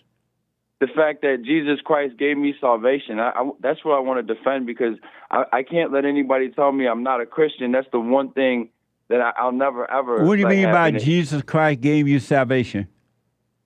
Because I asked Jesus Christ to please forgive me, and that I truly repent, you know, for everything. That means if anything my mom did, and from whatever generational curses there are upon me, that I ask that he break those. Do you want push them away from me and keep me separated from all of that darkness in his name? And he does that constantly, every day. Do you want him to forgive you? Do I want Jesus Christ? Yes, I do want him to forgive me. Then go and forgive your mother for turning you away from him. So because when she turned you away from your earthly father, she turned you away from God. But when I say when you forgive her, then God will forgive you. But he can't forgive you until you forgive your mother and your father. Your father for not protecting you from your mother. When I say I do forgive my mom, does my word have any value or credit to you? Is it worth anything to you specifically? Because you keep saying that I don't forgive my mom when I'm sitting here telling you I do forgive her. Have you told her you forgive her what she's done? I've told her I've forgiven her for what she's done. Have you told her you forgive her for turning you away from your father? And recreate in her image. Her for turning me away from my father. Yeah. And recreating me in her image. Yeah. Have I told her that? Right. No, I have not told her that. Why not? Because I didn't even know to say that, for one thing. Oh, I see. I didn't even know to say those, it has to be exactly those words like that. Well, they don't have to be the exact words, but what you are forgiving her for is turning you away from your father, because salvation is about a return to the Father, right? And you're not going to be able to return to the Father until you forgive your mother, so God can take the spirit of evil out of your heart and give you his spirit, and forgive your earthly father, and through him you can return to God. Well, I could try doing it by the words that you're saying, and we can definitely, see how that goes, because I'm open-minded to whatever Jesus Christ has to offer. But I want you, don't go and do it just because I said it. I want you to see it for yourself. I got to figure out the right way to say it, probably. I got to, do a little bit of, sitting and meditating on Jesus Christ's name. What is Jesse telling me to do? What are you telling me to do through Jesse? I'm telling you to forgive your mother for turning you away from your father, because when she did that, she turned you away from God. If you don't love your... It's not you that's saying it, it's Jesus Christ. Right. You know what I'm saying? Yeah. He's saying it through you. It's the same thing that Eve did. And every woman, the woman you're married to right now is your mother. She has the same spirit your mother has, and she's going to turn your children away from you too, unless you wake up. Okay. And are you doing the silent prayer, my silent prayer? No, I haven't. I didn't know about the silent prayer. Are you a pastor? Go to rebuilding the man. Go to rebuildingtheman.com/prayer. Rebuildingtheman.com/prayer. And you still do your little hooping and hollering. And then once you're done hooping and hollering prayer, Be still and know God. It's gonna be amazing. Wait. Hooping and hollering prayer. What do you mean? You know how you go, Jesus, thank you, Jesus, for forgiving me for my sins. Always keep Jesus at the forefront. Keep him At the forefront of what? Keep in front of your eyes. You know what I'm saying? Keep him in front of your. Okay, so keep him in front of you. Stay behind him. Okay, you know so when you're doing your little hoop and holler prayer, follow him wherever Richard, he's going. TJ. So when you're done keeping Jesus in front of you, do the silent prayer. What do you mean by that? I'm trying to understand. Because the silent prayer. Listen, I'm not doing so well with marketing, but I definitely have a space that I'm silent with Jesus Christ. Well, you know what I mean?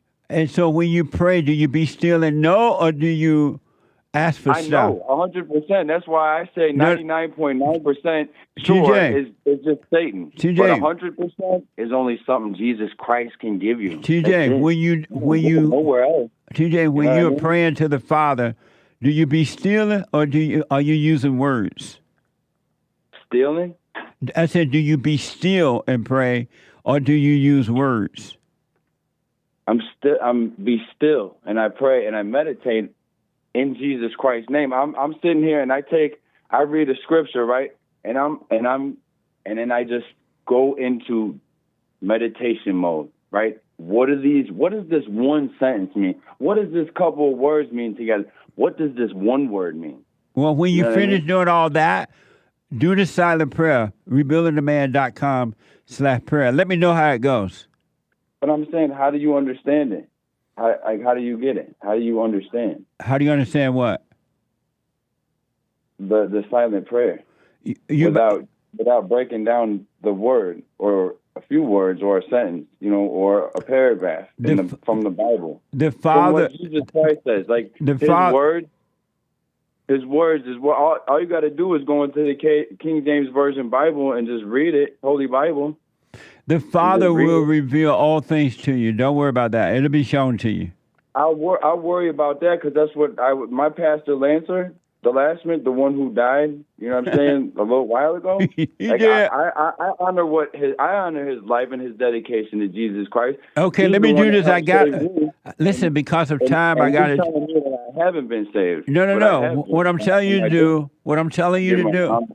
TJ. And I do silent prayer. TJ. Jesus Christ.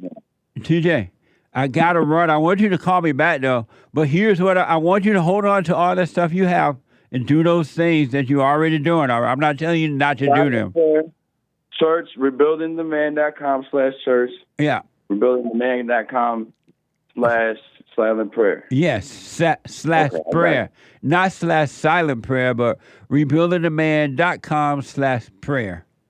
/prayer. Okay, I got you. Definitely be doing that for sure. Let me know how it goes, all right?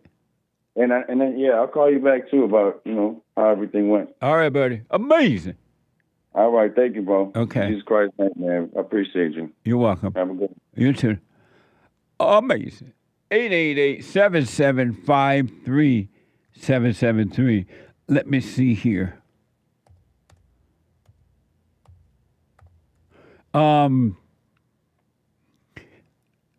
Let me go to Manuel out of Serbia.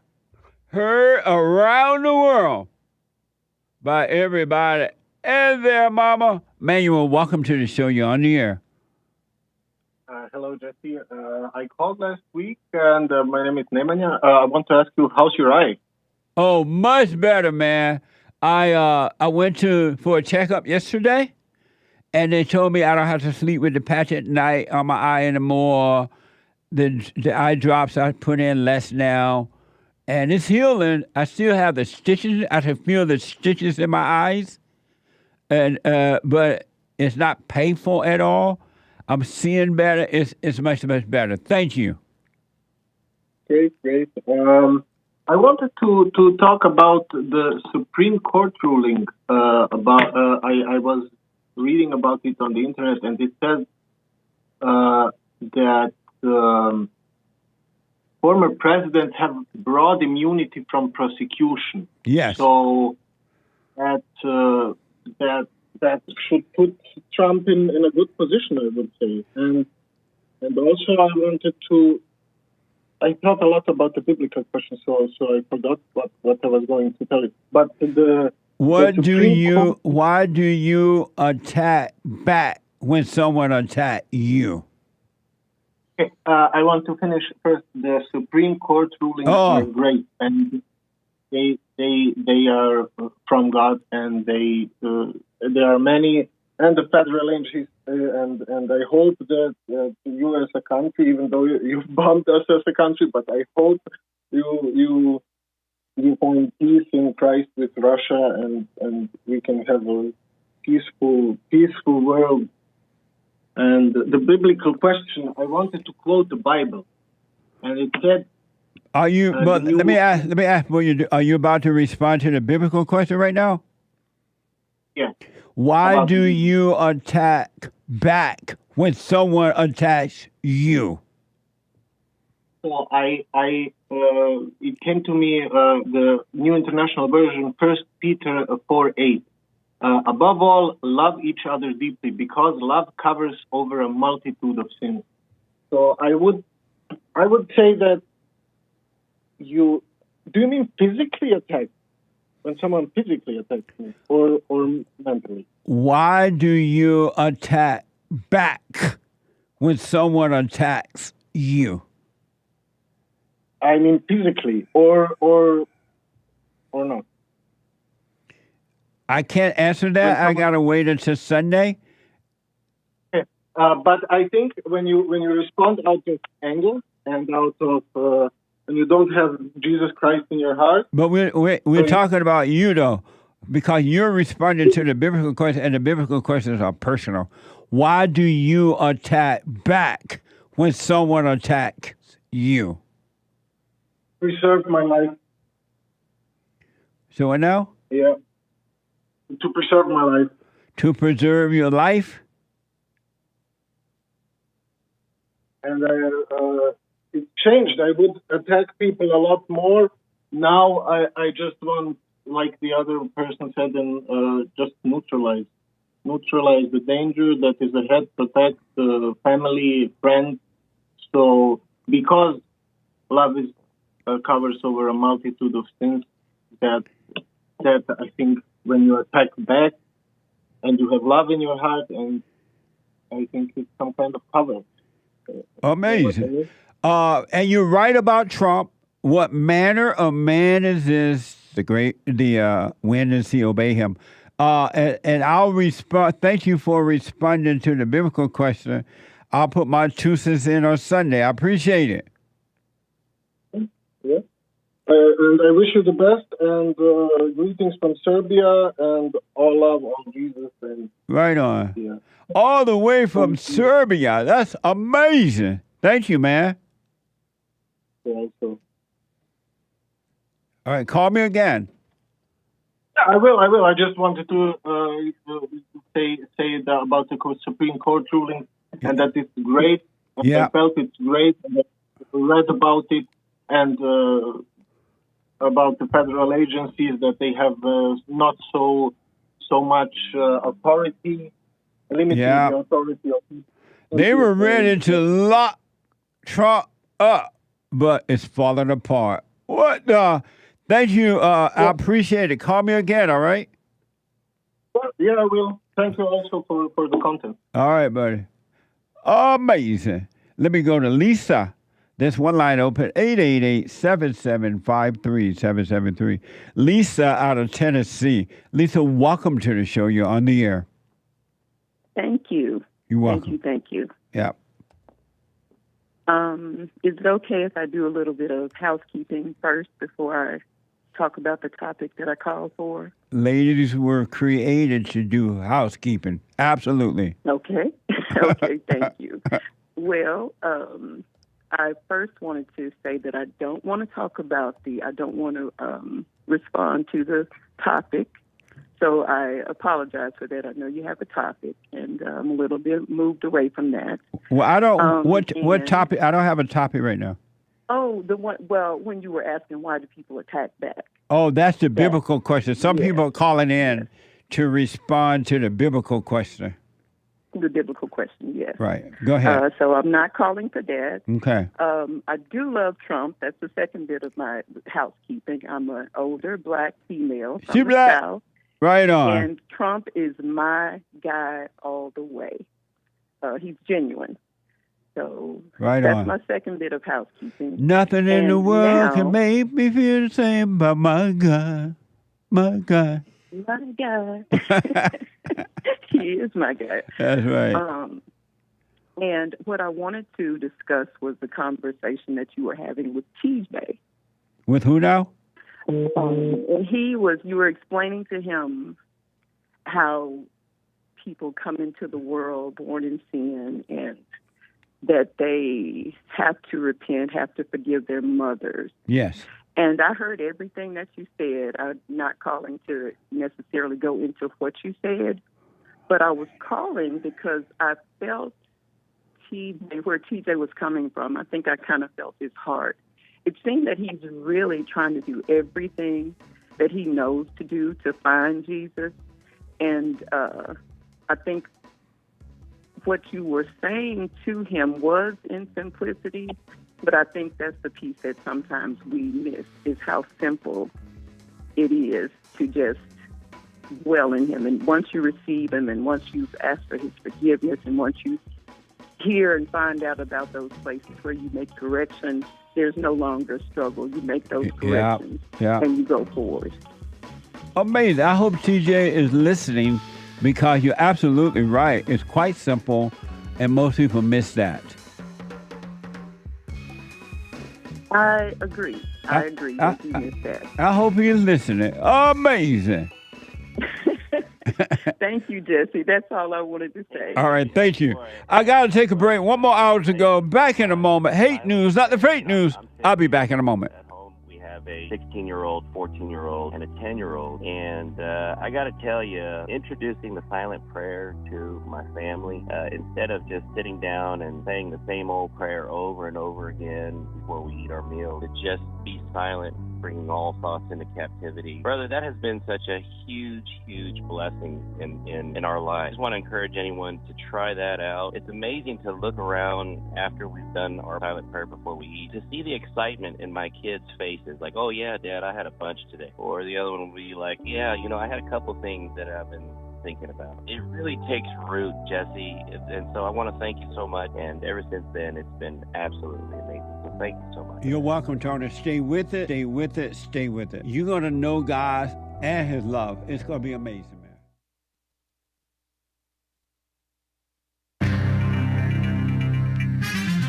A whole lot of mess going on in the world. They're trying to give more Ukraine aid. And Novak, he had a little win on a match post-injury. Novak Djokovic. And Caitlin Clark and Angel Reese both made the All-Stars, so-called All-Stars, for the women's basketball as rookies. Was it affirmative action for Angel Reese? I wonder. And some other stuff going on in the world. Tennessee is going to use GPS monitors to track so-called violent domestic abusers. What a mess. This is the end of hour 2 of the JLP Peterson Show.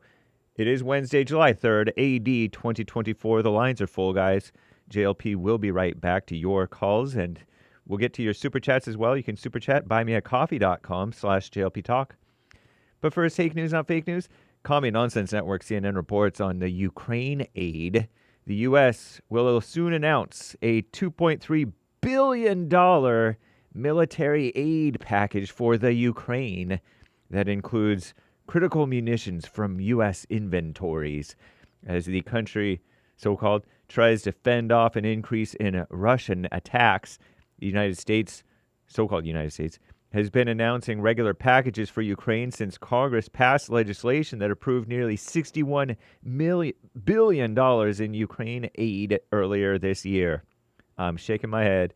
Ukraine and U.S. officials signed a long-term bilateral so-called security pact earlier this year, Ukraine and the United States officials signed that earlier this month. That commits the U.S. to 10 years of training Ukraine's armed forces, providing military assistance and increasing intelligence sharing. Ukraine was also recently moved to the top of the United States' military list to receive air defense capabilities, putting it ahead of other countries that may already have been in line to receive them. Wow, they get to cut. No butts, no cuts. Shameful. Novak Djokovic celebrated a win at Wimbledon. 37-year-old tennis star, one of the best in the world, if not the best in the world, won his first, I think he's Serbian, by the way, won his first match at Wimbledon less than a month after undergoing surgery for a torn meniscus. Isn't that one of those tendons or ligaments or something by the knee? Good job, Novak. We wish you well. And Caitlin Clark, she's my girl, my little niece. Not actually my niece. Caitlin Clark, she's white, just in time for White History Month. And Angel Reese are named to the WNBA All-Star team. I'm pretending to care about women's basketball just for the sake of Caitlin. This marks the first time two rookies are WNBA All-Stars in the same season since 2014. Give me a break, whatever. Okay, let me tell you about Tennessee. They're going to use GPS monitors to track violent domestic abusers, so-called.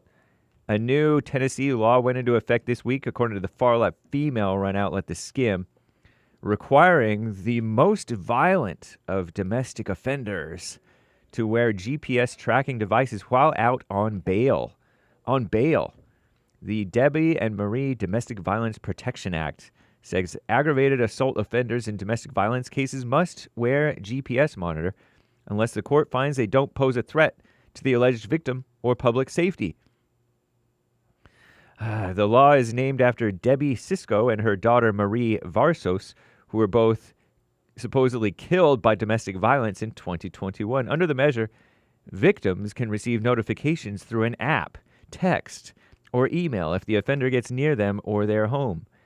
Offenders will also have to foot the bill for the tracker and the victim's app. What a mess.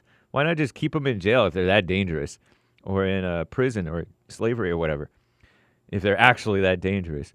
The new law is reportedly the first of its kind in the United States, where 1 in 4 women and 1 in 7 men are victims of DV, domestic violence, according to the Scared Woman-led unchristian CDC. Centers for Disease Control and Prevention talking about this stuff. What a mess. So we'll see what happens. We wish you well in Tennessee. I'm James Hake. Now back to JLP, Hour 3.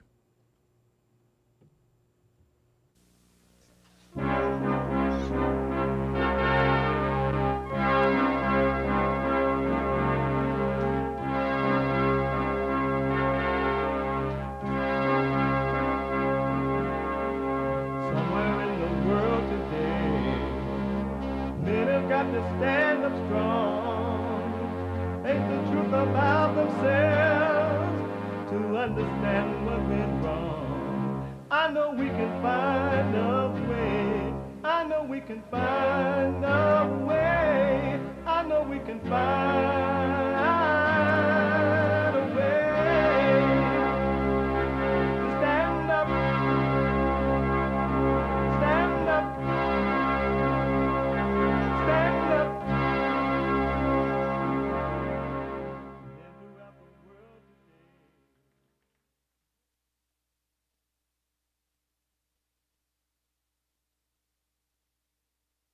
Uniting the races with truth instead of dividing them with lies.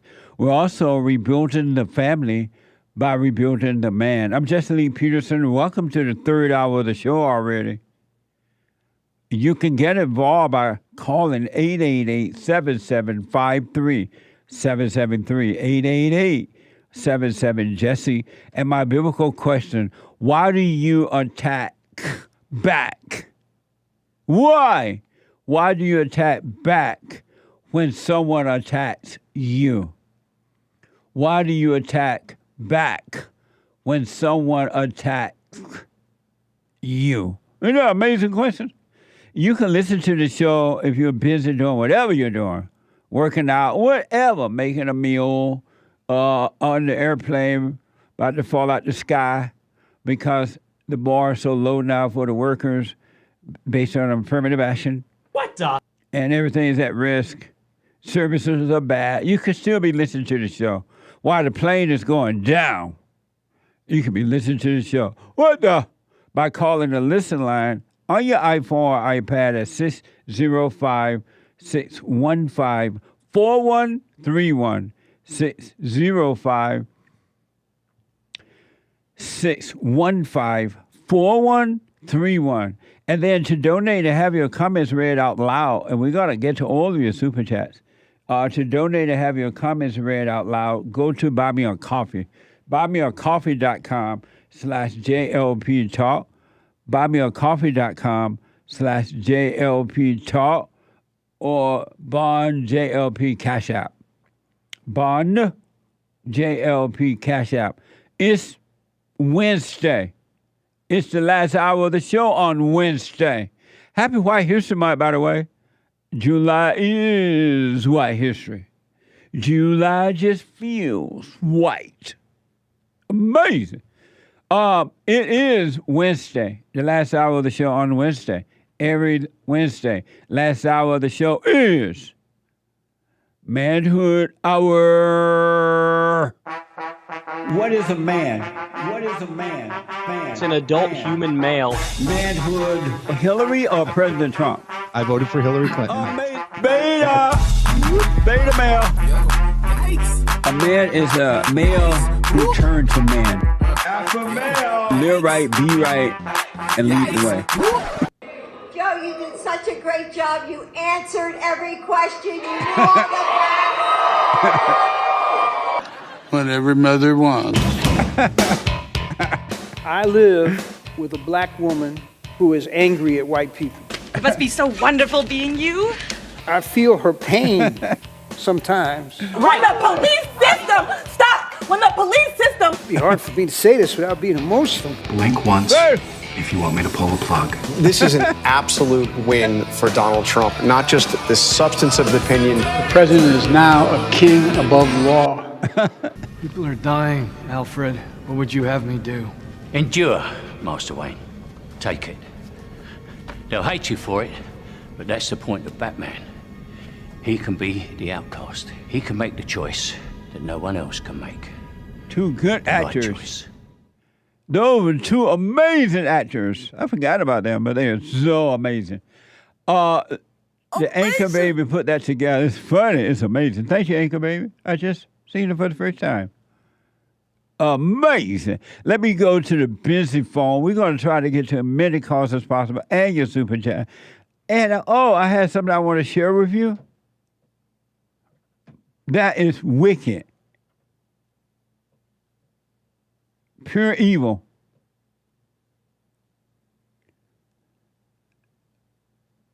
Let me do this. Be patient. I got to show you this because I want you to understand this is another example of pure evil.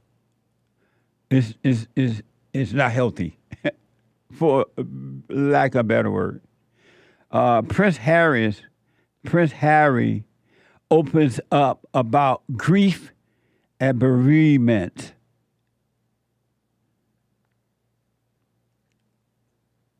So this is from CNN.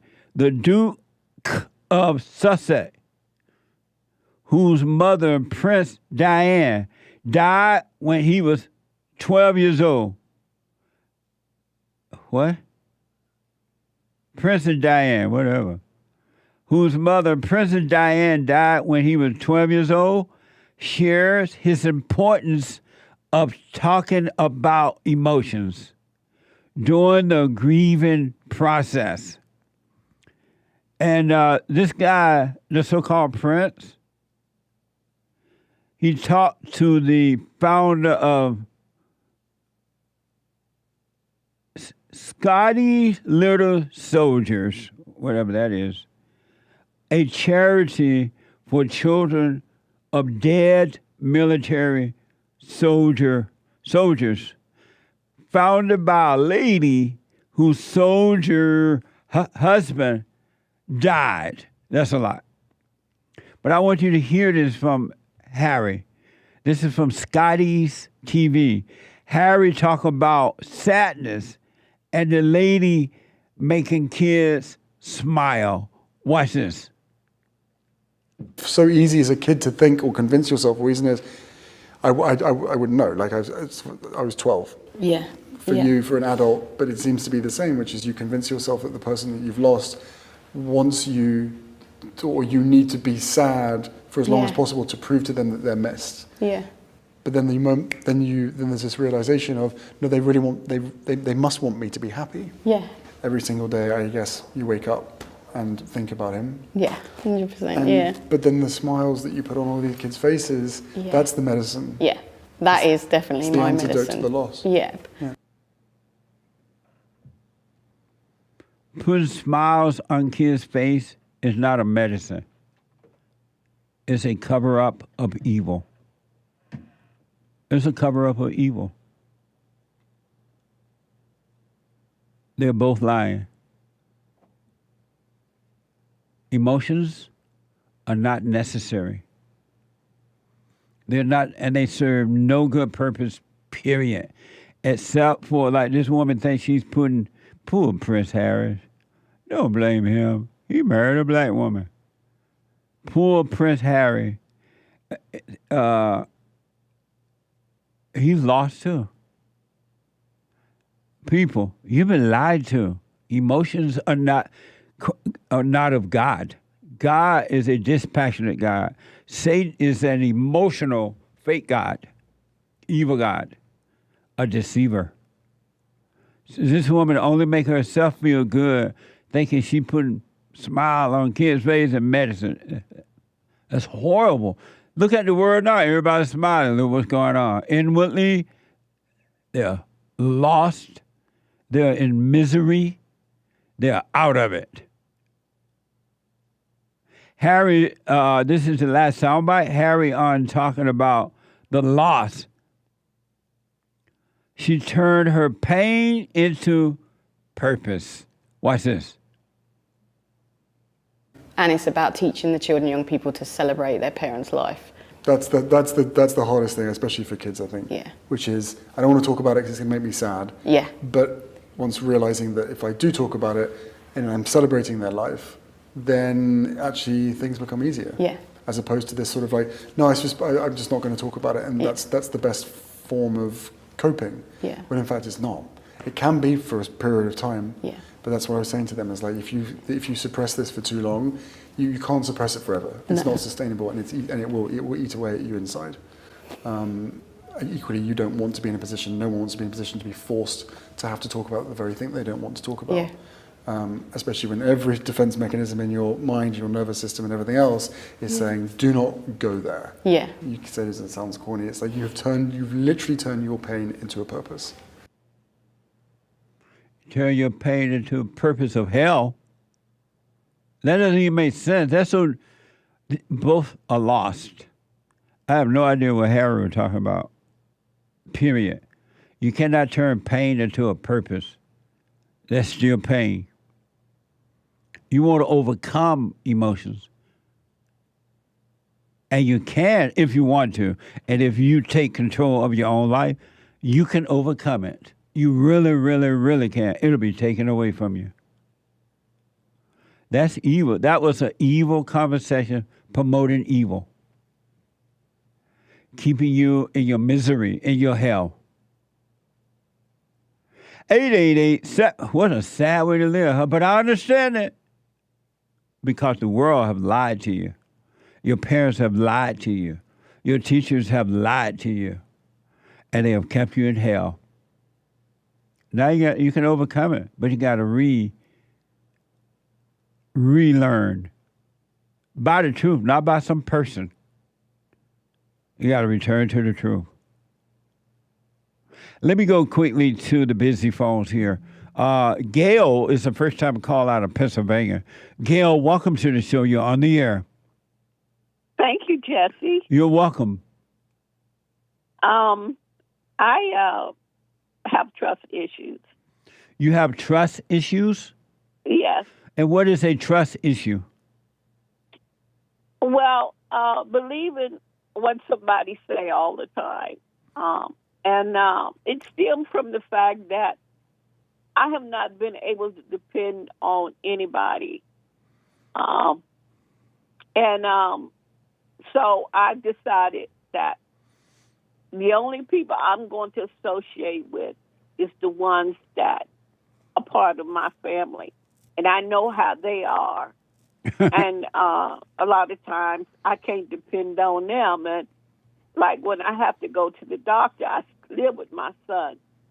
And I have to almost fight with him to get him to take me to the doctor because I live in Pennsylvania. And a lot of times we have to go to Maryland to go to the doctor because the town that we live in is a small town.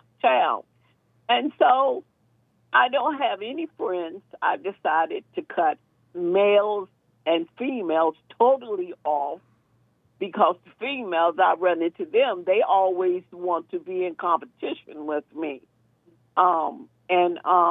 So because I've been hurt a lot, I have trust issues. And do you know why your son don't want to take you to the doctor? He's selfish, but that's my fault. I raised him like that. I was selfish. So I see it coming back on me through him. Yep. Have you apologized to him for raising him that way? Yes. I told him that you're like that because I was like that. And so that's why he doesn't want to take you to the doctor, because he hates you. He hates the fact you live with him. You are a burden to him. Wow. I sense that. Yeah, of course. Why don't you go live at like one of those beautiful white people old folk home? Well, I did live in one of those, but to me, they're like living in a tomb. But at least you'll be living in a tomb and you have someone taking care of you. You're living with your son and he hates you, and you impose your life on him again. At least you'll be... He was the one that suggested that I come and live with him. Because he did it I have my own income. He don't take care of me. I have my own income. He did it out of guilt, not because he really wanted to take care. He was just playing. Okay. So I would suggest you do him a favor and then go find yourself one of those beautiful greenery old people home and live there if you need help. And that way you have somebody to take care of you every day, all day, and it won't be a burden for them because they're getting paid to do it. And tell your son he needs to forgive you so he can be free. And then as far as trust, how is it you don't trust other people? In what way?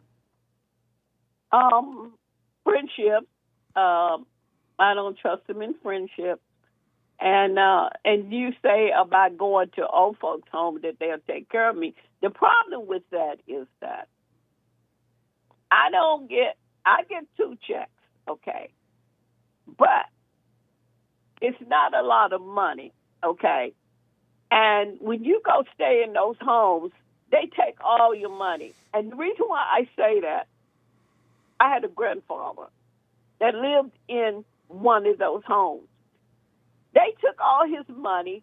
He couldn't even buy personal items for himself because he had no money. And that's what I'm afraid of. I'm afraid that I won't have any money. They will take every dime that I get. But with that money, don't they provide all your needs with that money? Personal items and food and shelter and road trips and I was just saying, my grandfather stayed in one of those places, and they took all his money. And the family members that did take care of him, they had to come out of their pocket and buy his personal items. But how old are you? I'm I'm 1 year younger than you. Oh, May, so you're like 98. Okay. But listen, you sound smarter than maybe your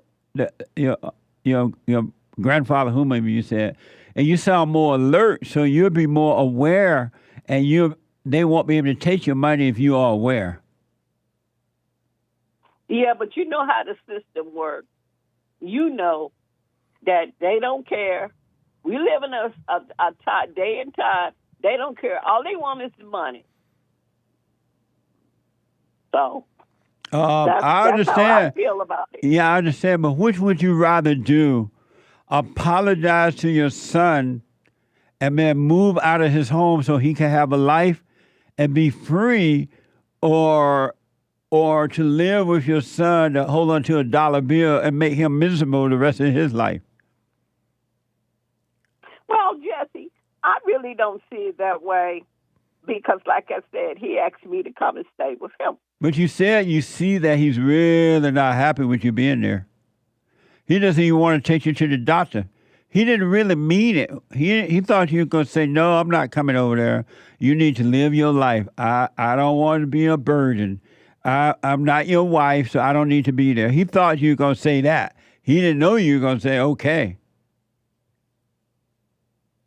Well, Jesse, I see what you're saying, and I understand what you're saying. The only thing is that I will take into consideration about what you said. Yeah. And then the other thing, as far as trusting people, you're not supposed to trust people. Angry people cannot be trusted. Their hearts are wicked. I believe that. Even Christ said you can't trust an angry person. He said that an angry person is a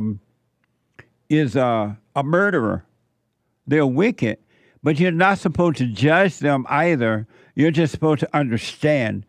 And so you're not supposed, when you hang out with people or when you visit with your family member, you're not getting with them to trust them. You just want to hang out for a few minutes, hang out and go your way, but you cannot trust them. And plus, all your life, you have been drawing people unto you who are just like you. Okay. And you know, I heard you say that you're slow. I'm slow too. And what you just said, I'm learning that. How I do is that when I'm in a crowd of people, I draw energy from them. Yeah. And once I draw the energy from them, then it's over with. Then I move on. Yeah. You're just like the people that you're drawing onto you. You're sucking life out of them because you have no love. And you can't be trusted either. You got to work on you, and you're at a perfect age to start working. Well, you can do it way before that, but you got to start overcoming your anger. You got to forgive, so you shall be forgiven. And at your age, you're going to have an amazing life.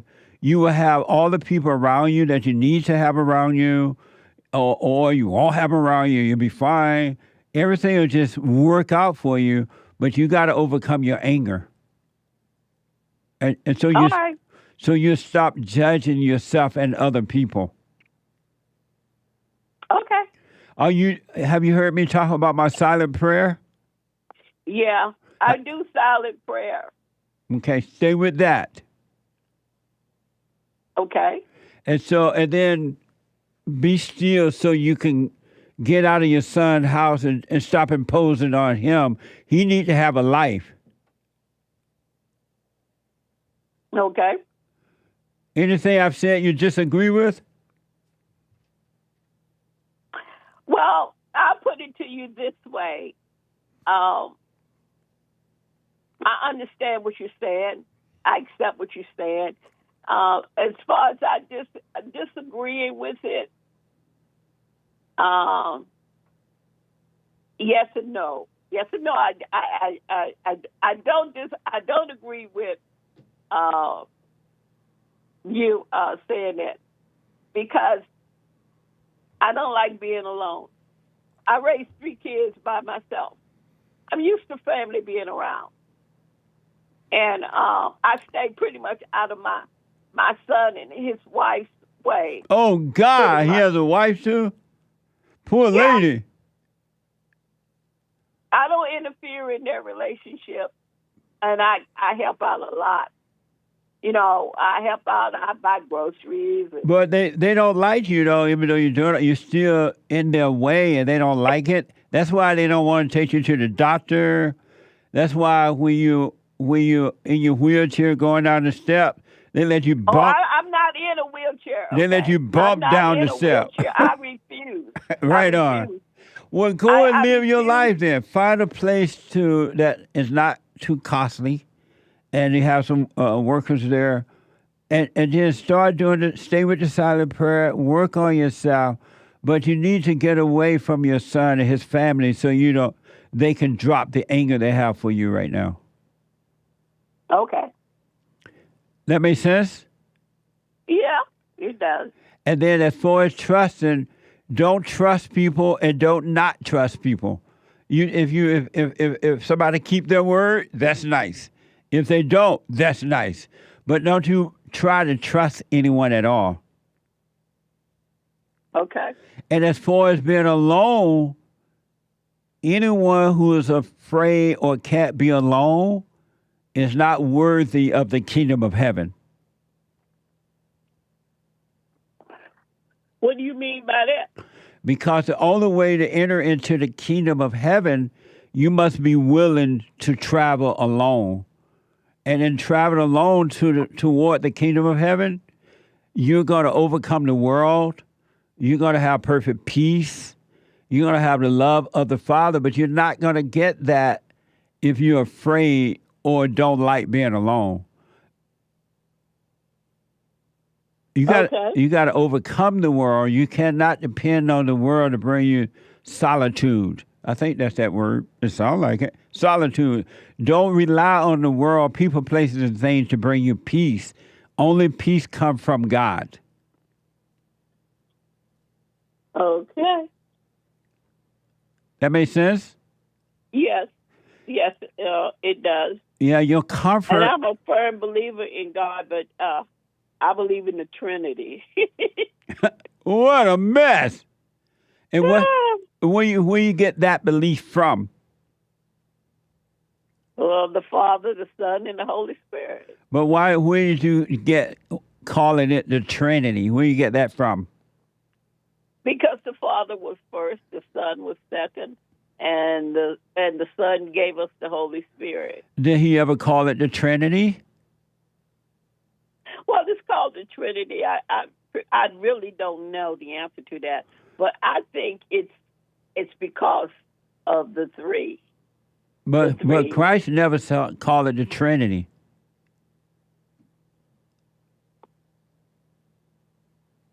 Okay. But do the silent prayer, watch those thoughts so you can overcome anger. And let me ask you this really fast. When you say you don't like being alone, right? Right. And who are you? Who am I? Yes. I don't know. I don't know how to answer that. But then how do you know you don't like being alone if you don't know who you are? I know who I am. Who are you? I don't know how to answer that, okay? Then how do you know who you are if you don't know how to answer who you are? Well, I pretty much tell myself I'm a child of God. But if that was true, that is who you belong to. But who are you?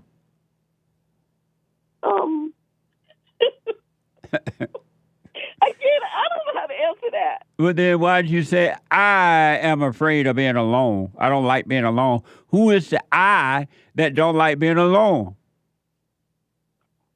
Me. And who are you? I'm Gayle. That's your name. Yeah. But who are you? Oh. Well, you stunned me there. I don't know how to answer that. Isn't that amazing? Yes, it is. Amazing. Amazing. And so you always run around talking about I, but you don't even know who I is.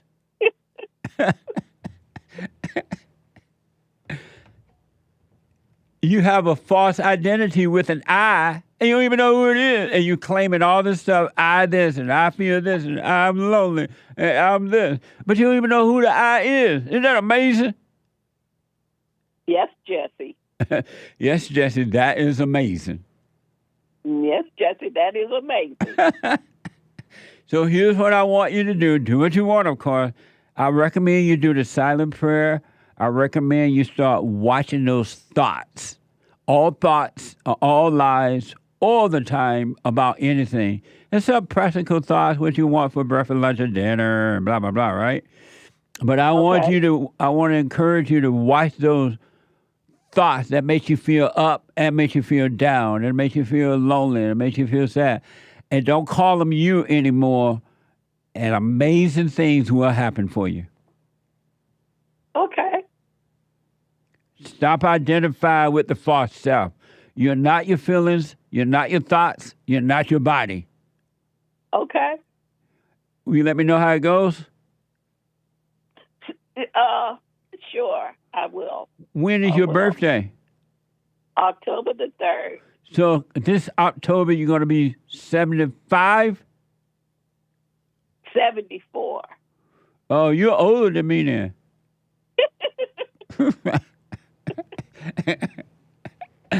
Amazing. Well, good talking to you, Gayle, but you got to work on you. Okay.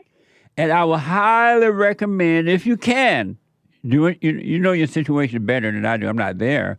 But you need to get away from your son and his wife so you don't compete with his wife, so his wife doesn't compete with you. There's no jealousy there because it's just bringing on a lot of problems for your son. Well, I pretty much, because I have experienced life, I pretty much know how women work, and I pretty much stay out of the way.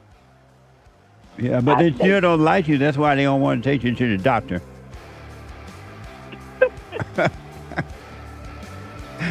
Okay. Every time you say, oh, I got to go to the doctor Monday, can you take me? It's inwardly, he has pain. He's like, no! Well, since you said that again, I understand when I say I'm feeling bad, he's like, he just can't comprehend it. Yeah. Call me again, Gayle. I got to take a break. Treasure Chest open on D-Live. Back in a moment. I counsel with men and women, families, individuals around the world. Most people are unhappy. They're miserable. They have rough lives. They're depressed, suicidal, young and old, of all races. I understand, I know why, and I do understand it. Because exactly what's happening in me is happening with everybody outside of me, inside of them. And I've noticed that with those who really, really, really want to understand, they overcome it just like that, out of one counseling session. If you need counseling, you can go to rebuildingaman.com or call 800-411-2663. 800-411-BOND. Best counseling service on this side of heaven.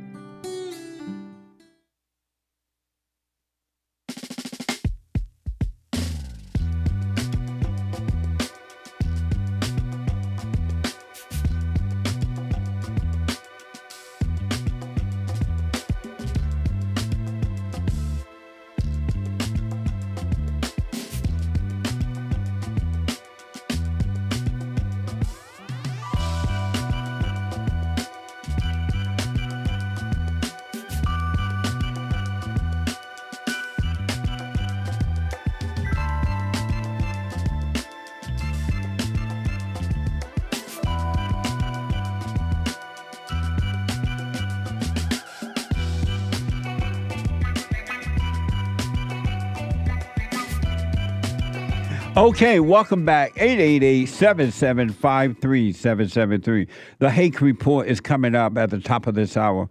The Hake, H-A-K-E report.com from 9 to 11 a.m. Pacific time. And then after the Hake Report, Joel Friday TV. He black.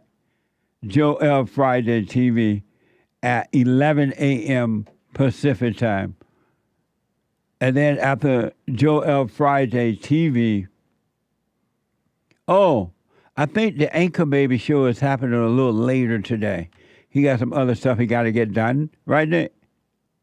And so the Anchor show will not be at 12 today. He'll notify y'all what time when he knows. He got some other stuff he got to handle, he said. So not at 12 today, all right?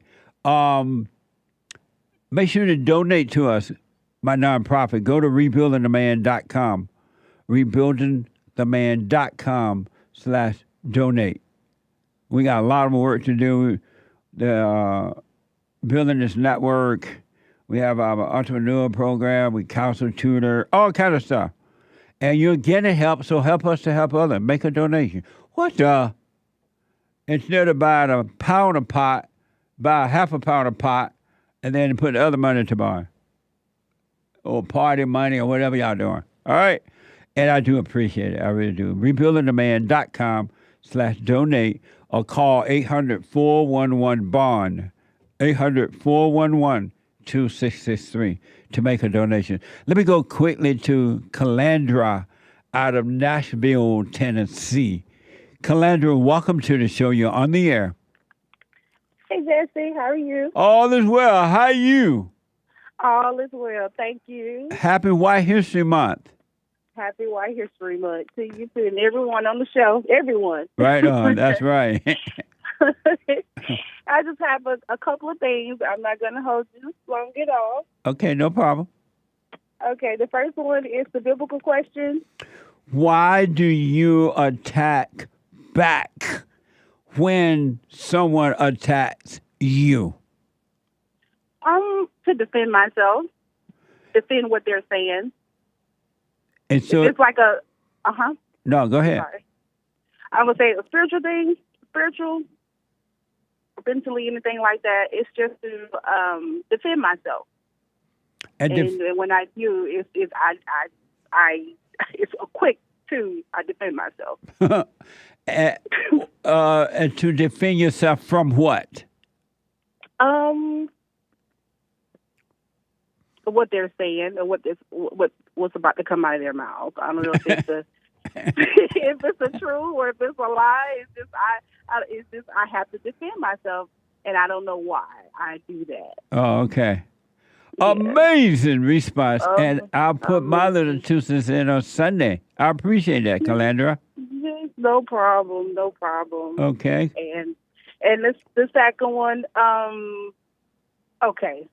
I think I've talked to you about this before, and I think and we couldn't talk. But lack of knowledge, lack of understanding, applying myself. How do you? And I may sound a little slow, but it's Are you like black? I'm black and slow, yeah. That's why. That's right.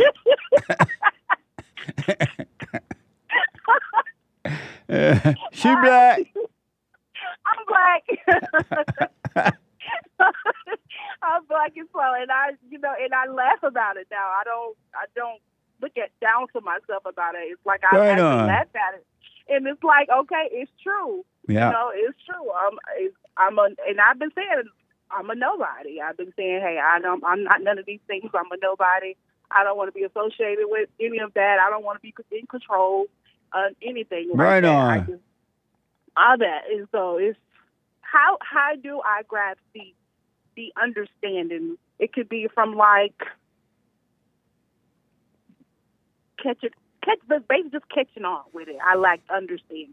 I don't know if that's even. I understand the question. Very good question. The way you get understanding is by staying present, being conscious. Okay. And do not hold on to knowledge. When you hear me or someone speaking the truth, you just hear, but let the words go. Because the devil will repeat those words to you over and over again, and it'll sound like you, and he'll make you think that is understanding, and it's not. It's just knowledge. We're supposed to let knowledge go so understanding wisdom from God can make a home in us. And so Satan is constantly playing God, so he'll deceive you and make you think you understand something just because you can quote it over and over again. So just stay present, stay out of that, stay out of your consciousness. I mean, you're not your consciousness, but out of your thoughts, so that understanding can dwell in you. Yeah, and that's hard. What part is hard? Which part is hard? It's not hard. It's just the feeling of it. It's the feeling of the thought. What do you mean by that? I guess because when the thought comes, that's the first thing that it's the thought. Then it's the feeling that comes with it. Right. It could be from anything. It could stem from anything that I guess that I care about, or it could be from anything. It's like I'm just a scary person. I understand, but those feelings, you got to stop calling those feelings you as well. Those feelings are just inside of your body, and they come from thoughts, but they're not you. Right. Yeah. And I have to remember that, and and by doing that, I have to stay conscious, and that's the issue that I have. For some reason, it's not. I can't stay conscious. You can if you just stop trying and watch the thoughts. It's like you sit and watch a movie sometime, right? Mm-hmm. And do you still go unconscious while you're watching a movie? Do I go unconscious watching a movie? Right. I do sometimes. Oh, okay. Yeah, because most people go unconscious watching a movie. They get so into the movie when it's just a picture on a screen. They get so into it and feel like they're part of the movie. Well, here's what I recommend, Calandra, is that you practice just little ways of being conscious, right? Going in and out of doors, getting in and out of your car, when you're driving down the road, instead of just lost in your head about the driving, you want to stay aware that you are driving, but look at your hand on the steering wheel or something. Practice those little things, and those little things will bring you into big consciousness. It'll grow. Okay. Yeah. I appreciate it, and I will be doing that. And it's funny you say that, because those thoughts, not mine, of being conscious. Is that a practical thought? Because those thoughts do come to, like, I rose out of my bed the other day, and I was like, just watch your feet, like watch your feet land on the floor and stuff like that. Absolutely. I get those thoughts like periodically. So are those practical thoughts? If those thoughts, if they do come, don't call them practical or non-practical. Just put your feet on the floor because you're being reminded to do it, and don't worry about if it's a practical thought or not. Okay. Yeah, don't be into all that kind of stuff, trying to figure out anything. Everything will be made clear to you. Yeah, and I know I'm definitely truly getting better. Especially for my session, where I probably need to set up another counseling session, one more. But like I said, from the last one, I can tell that a lot has improved, as well as the kids also has improved. Right on. I just think it's just a worry thing.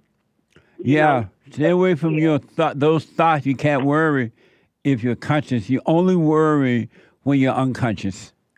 Yeah, and I get it. And I would definitely be doing that more. I am doing the silent prayer. Right on. If I don't do it at night, because when I find myself getting into bed, I go to sleep. But I do lay there, about 5 minutes, and I just listen, and I just fall asleep. But I definitely do it like 25, 30 minutes in the morning. But like I said, it'll be about 5 minutes, and I fall asleep at night. Well, stay with it. Stay with it. I don't care what situation comes, whomever turn against you or whatever. You stay with it, all right? I sure will. Thank you, Jesse. It was fun meeting you in person by way of Skype during the counseling session. Yes, I know. And it was a pleasure meeting you. My kids, they were excited. They want to come see you, and it's like, oh, y'all. I was like, if I have the funds, we would definitely go see Jesse. We would definitely go. Amazing. Well, we definitely going to come. Right on. Definitely. That is a quote unquote goal. Right on. Nice. But I appreciate you. Thank you. Anytime you talk to me, I greatly appreciate it. You're welcome. And stay with us, stay with us, stay with it, all right? I will. Thank y'all. Y'all have a good one. You too now. Amazing. There's one line open at 888-775-3773. Let me go to a first-time caller out of Houston, Texas, Jessica. Jessica, welcome to the show. You're on the air. Hi, Jesse. Can you hear me? Loud and clear. Okay. Hi. My name is Jessica. I live here in Houston, Texas. I'm a mother of two. I'm actually 31 years old. I'll be 32 in February. My question is, well, number one, I just want to say thank you so much for everything that you're doing with the platform that you're giving and allowing us to take in a lot of the things that you say and use it in our everyday life and helping us get back to our Father. My question is, okay, so my husband, he works, he's an electrical maintenance person in a big corporation, so he works outside very often, and here in Houston, it's really, really hot. So he works about 10 hours a day, Monday through Friday, sometimes weekends. I have two kids. One is going to be 12 and one's going to be 6. It's a girl and a boy. They are very lazy. I try really, really hard to give them goals and just kind of tell them, it's our duty to help each other because we're a family. I try to make sure that the house is peaceful for my husband whenever he comes home because I know it's hot and I know he doesn't want to deal with drama when he comes home. He's dealing with people telling him what to do all day at work. So my question to you would be, because I don't have my grandmothers anymore or my grandparents, just one grandfather, and he lives kind of far away and he still works. So I just kind of wanted to pick your brain a little bit, ask you what it meant to do chores back then so I could just kind of maybe give my kids an insight and maybe I can show them this portion because I do show them little pieces of your shows that I feel like would help them in their lives. And so I guess I'm just looking for some type of advice to kind of get them to understand that it's important that we help around in the house and it's not just solely my job. How old are the children? My daughter's going to be 12 and my son will be 6. And so here's what I first recommend. And so you stay at home, right?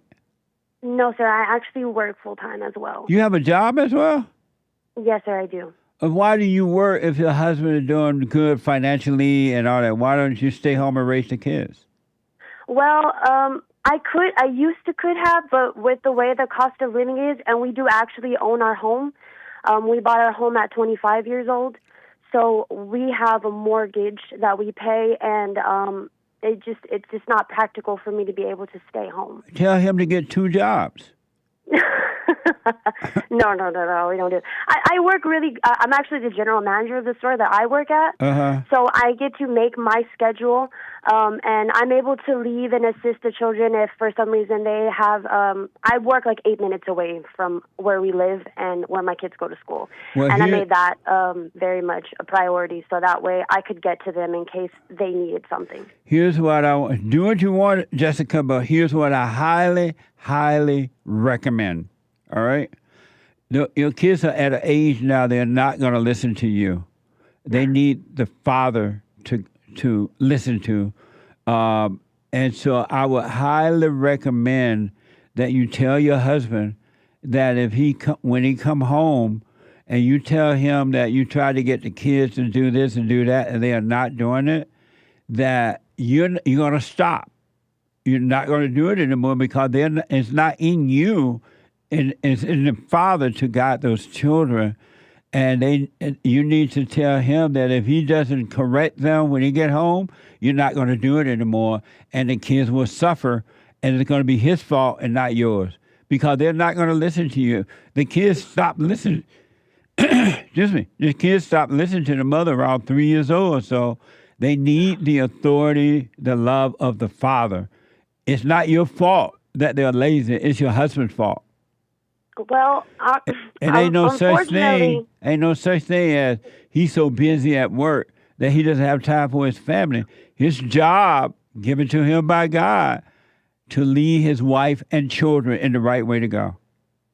Well, unfortunately, I think it's me actually that's the problem, because he is the one that if I tell him this is what happened, there is repercussions. And I think what I'm doing wrong, and I'm noticing now, is that I'm not telling him these things. I let it get to a point to where I can't really I guess I can't really control it anymore, because like you said, they're not listening.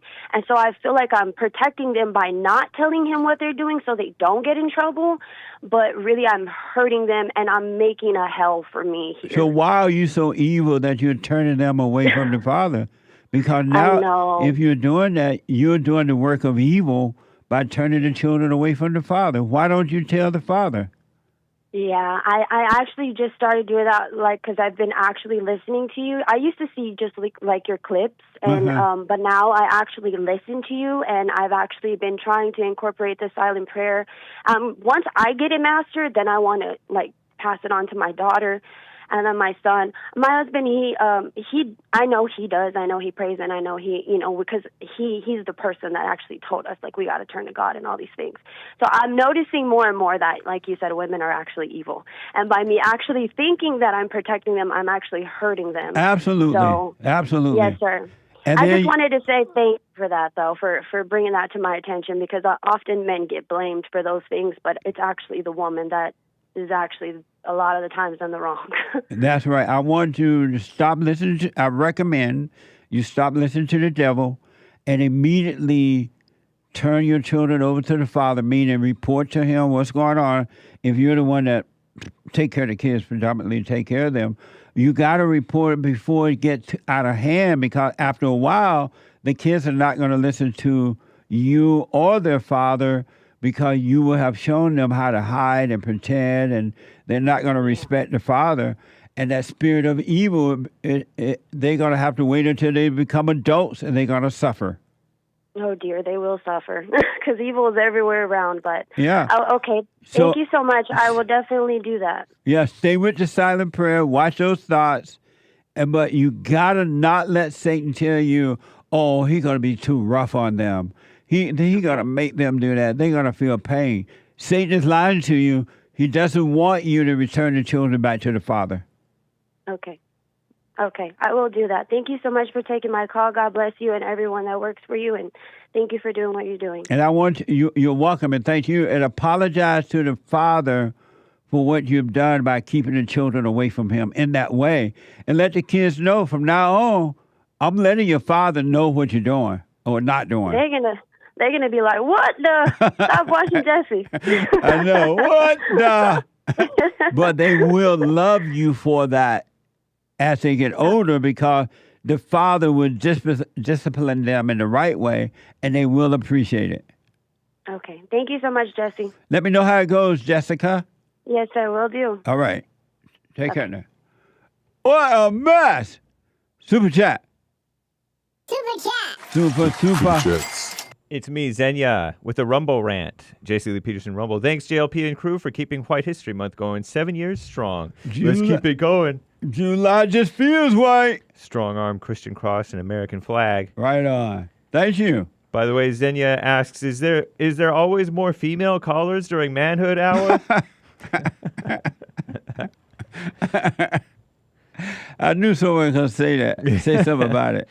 Good question. Every single time. I have to pay attention to that. Thank you. Christian from Denmark bought a coffee. How is it possible to think about the biblical question if all thoughts are lies? Don't think about the biblical question. You already know what it is now. Amazing. Thank you. CLC. And those thoughts that are lies are those illusional thoughts that make you think, give you false impression about yourself and who you are. Those thoughts that build your ego, which is of the devil. Those illusionary thoughts. That's what the practical thoughts are fine as long as you're conscious of the practical thought.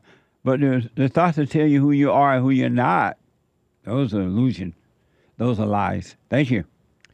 Thank you, Christian from Denmark. CLC on Twitch, JLP Talk on Twitch. Nice. Asks, when will there be new throwback services? Later. I'll try to get one out this week. I was remiss.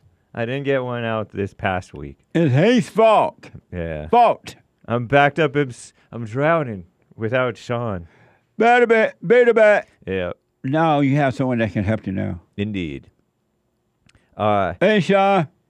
CLC also asks, I keep forgetting to mention, doesn't the Bible say not to long for the good old days? Ecclesiastes, I think. Grandpa. I'm breaking the rule on that one. Tell me about the good old days. Thank you. Indeed. But I'm not like longing for them inside of me. I'm totally at peace. Right here, right now. Thank you. Brendan bought a coffee. I'm a big fan of the show. God bless. I appreciate that. Yeah, thank you. And thanks for your support. Pastor Chatelet on Rumble is a monthly supporter over there. Hey, Pastor Chatelet, thank you. My answer to the biblical question. Why do you, Pastor Chatelet, attack back when someone attacks you? Because I'm a R word. Babe. What's the R word? Etard, Ray. Oh, retarded? Yes. Don't gasp, kids. Thank you. And that word causes people to gasp now? When I gasped, I set a bad example. Oh, I see. Yeah. And you can get this shirt, by the way, at Uniting the Races with Truth instead of dividing them with lies at rebuildingtheman.com/stores. Nice shirt, rebuildingtheman.com/stores. Thank you, and I'll respond to the biblical question, Pastor, this coming Sunday, if the Lord is willing and the creek don't rise. I would recommend clicking on the Printify store for the Uniting the Races with Truth instead of dividing them with lies. But they're also on the Fallen State Teespring. It's such a nice shirt, too. Yeah. Nice. Okay, also from buymeacoffee.com/JLP Talk, C 3 coffees. Thank you, Sion. Jesse, black clapping hands emoji, black raising hands emoji. Love you. That first older lady caller was right. I was trying to find a word to say about Donald Trump. She said he's genuine. He's he's a very genuine white man. Yep. People don't see because the media bashes him all day long. He's far from those snooty racists I know it doesn't exist, but those black, hating, wealthy, hateful white men. He's actually down to earth compared to them. Love you. Happy 4th of July. Happy 4th of July, Sion, and love you back, and thank you. And the reason they don't see Donald Trump as he are, they don't want to see him. Their hearts are wicked, and they don't want to see the truth. The darkness hate the light. Nice. Thank you, Sion. Shout out to Games for Rec, Cactus Eater Bear, Roan Woods, Kid Combo 1, Thrustazar, Misty, Wolf 336, Potleaf, Toolie Bear, and Groovy Monkey. Thank you guys for the lemons and ice cream and such. Right on. Thank you all so much. I and appreciate thank you guys. it. I think that's all for now. Thank you. Amazing. I wanted to get you some more calls so badly. But we're out of time. What a mess. Get on the straight and narrow. I'm telling you, you won't regret it if you get on it and stay there. You will overcome the world. You'll be in it but not of it. But you can't make that happen at all. And thinking that you are that is not making, that doesn't mean it's true. All thoughts, all lies, all the time about anything. It's like knowing the Bible. You can quote the scripture upside down, and you think because you know the Bible, you know God, you know Jesus, right? You don't. It's just a thought. It's just a thought. And thoughts are deceiving. It's of the heart. So go and forgive mama. Forgive your mama. You're born into hell through mama, right? And then forgive your fathers for not protecting you from mama. He was married to mama or made a baby with mama, meaning the woman he made the baby with. And he became the boy, and the woman became the mama again. It repeats itself over and over every generation until somebody changes. Go and forgive, do the silent prayer, and watch. Just watch. Stay present. Stay conscious. Stay aware. All right? The Hake Report coming up now. After the Hake Report, Joel Friday TV. And then the Anchor Baby going to announce as we move through the day what time he's doing his show today. He got something very important he got to take care of. And hopefully he will get the show in today. If not tomorrow, but maybe today. But if not tomorrow. Thank you all for your support. Go to rebuildingtheman.com and donate. Now, it's a tax deductible. rebuildingtheman.com/donate or call 800-411-BOND. 800-411-2663. To make a donation, Jamal out of Canada. Jamil out of Canada. Kristen, a first-time caller out of Utah. And Josh out of Georgia, and other callers that drop. I'm out of time. Tomorrow is Bible Bumper Thursday on the 4th of July. Isn't that amazing? Whoever thought we'd be thumping the Bible on the 4th of July? Happy White History Month. I'll be back tomorrow if the Lord is willing and the creek don't rise. Thank you for your support. Take care, folks. Amazing! Amazing.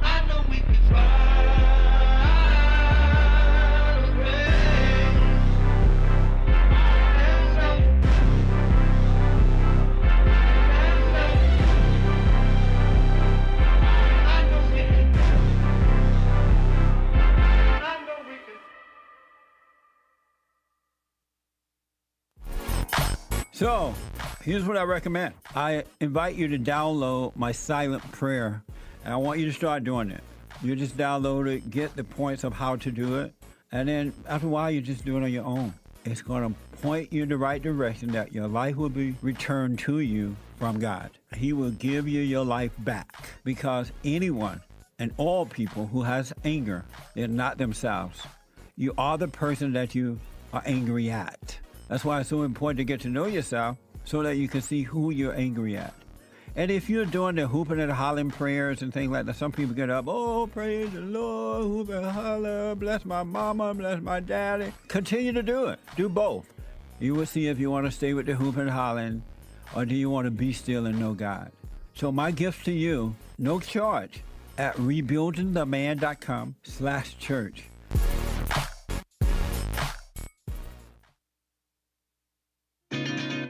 Other than sex, I wonder, why would a man even need a woman today? Women don't know how to cook. They don't know how to clean. They're in competition with men. They don't want to be wives and mothers. Some want to get married, but they don't want to live in that proper position of life, because the only purpose of marriage is to have a family, and that's been known forever. And so if you don't want to have children, there is no need to get married. And so I was wondering, why would a man even get married today? I never thought I'd see the day when women would come out of her natural role and be like a man. Even though she hate that role, when she was with a man that's weak, she hate him. But if he try to be strong, she'll stop it. I never imagined that. You're seeing good destroyed and abnormal is presented as normal.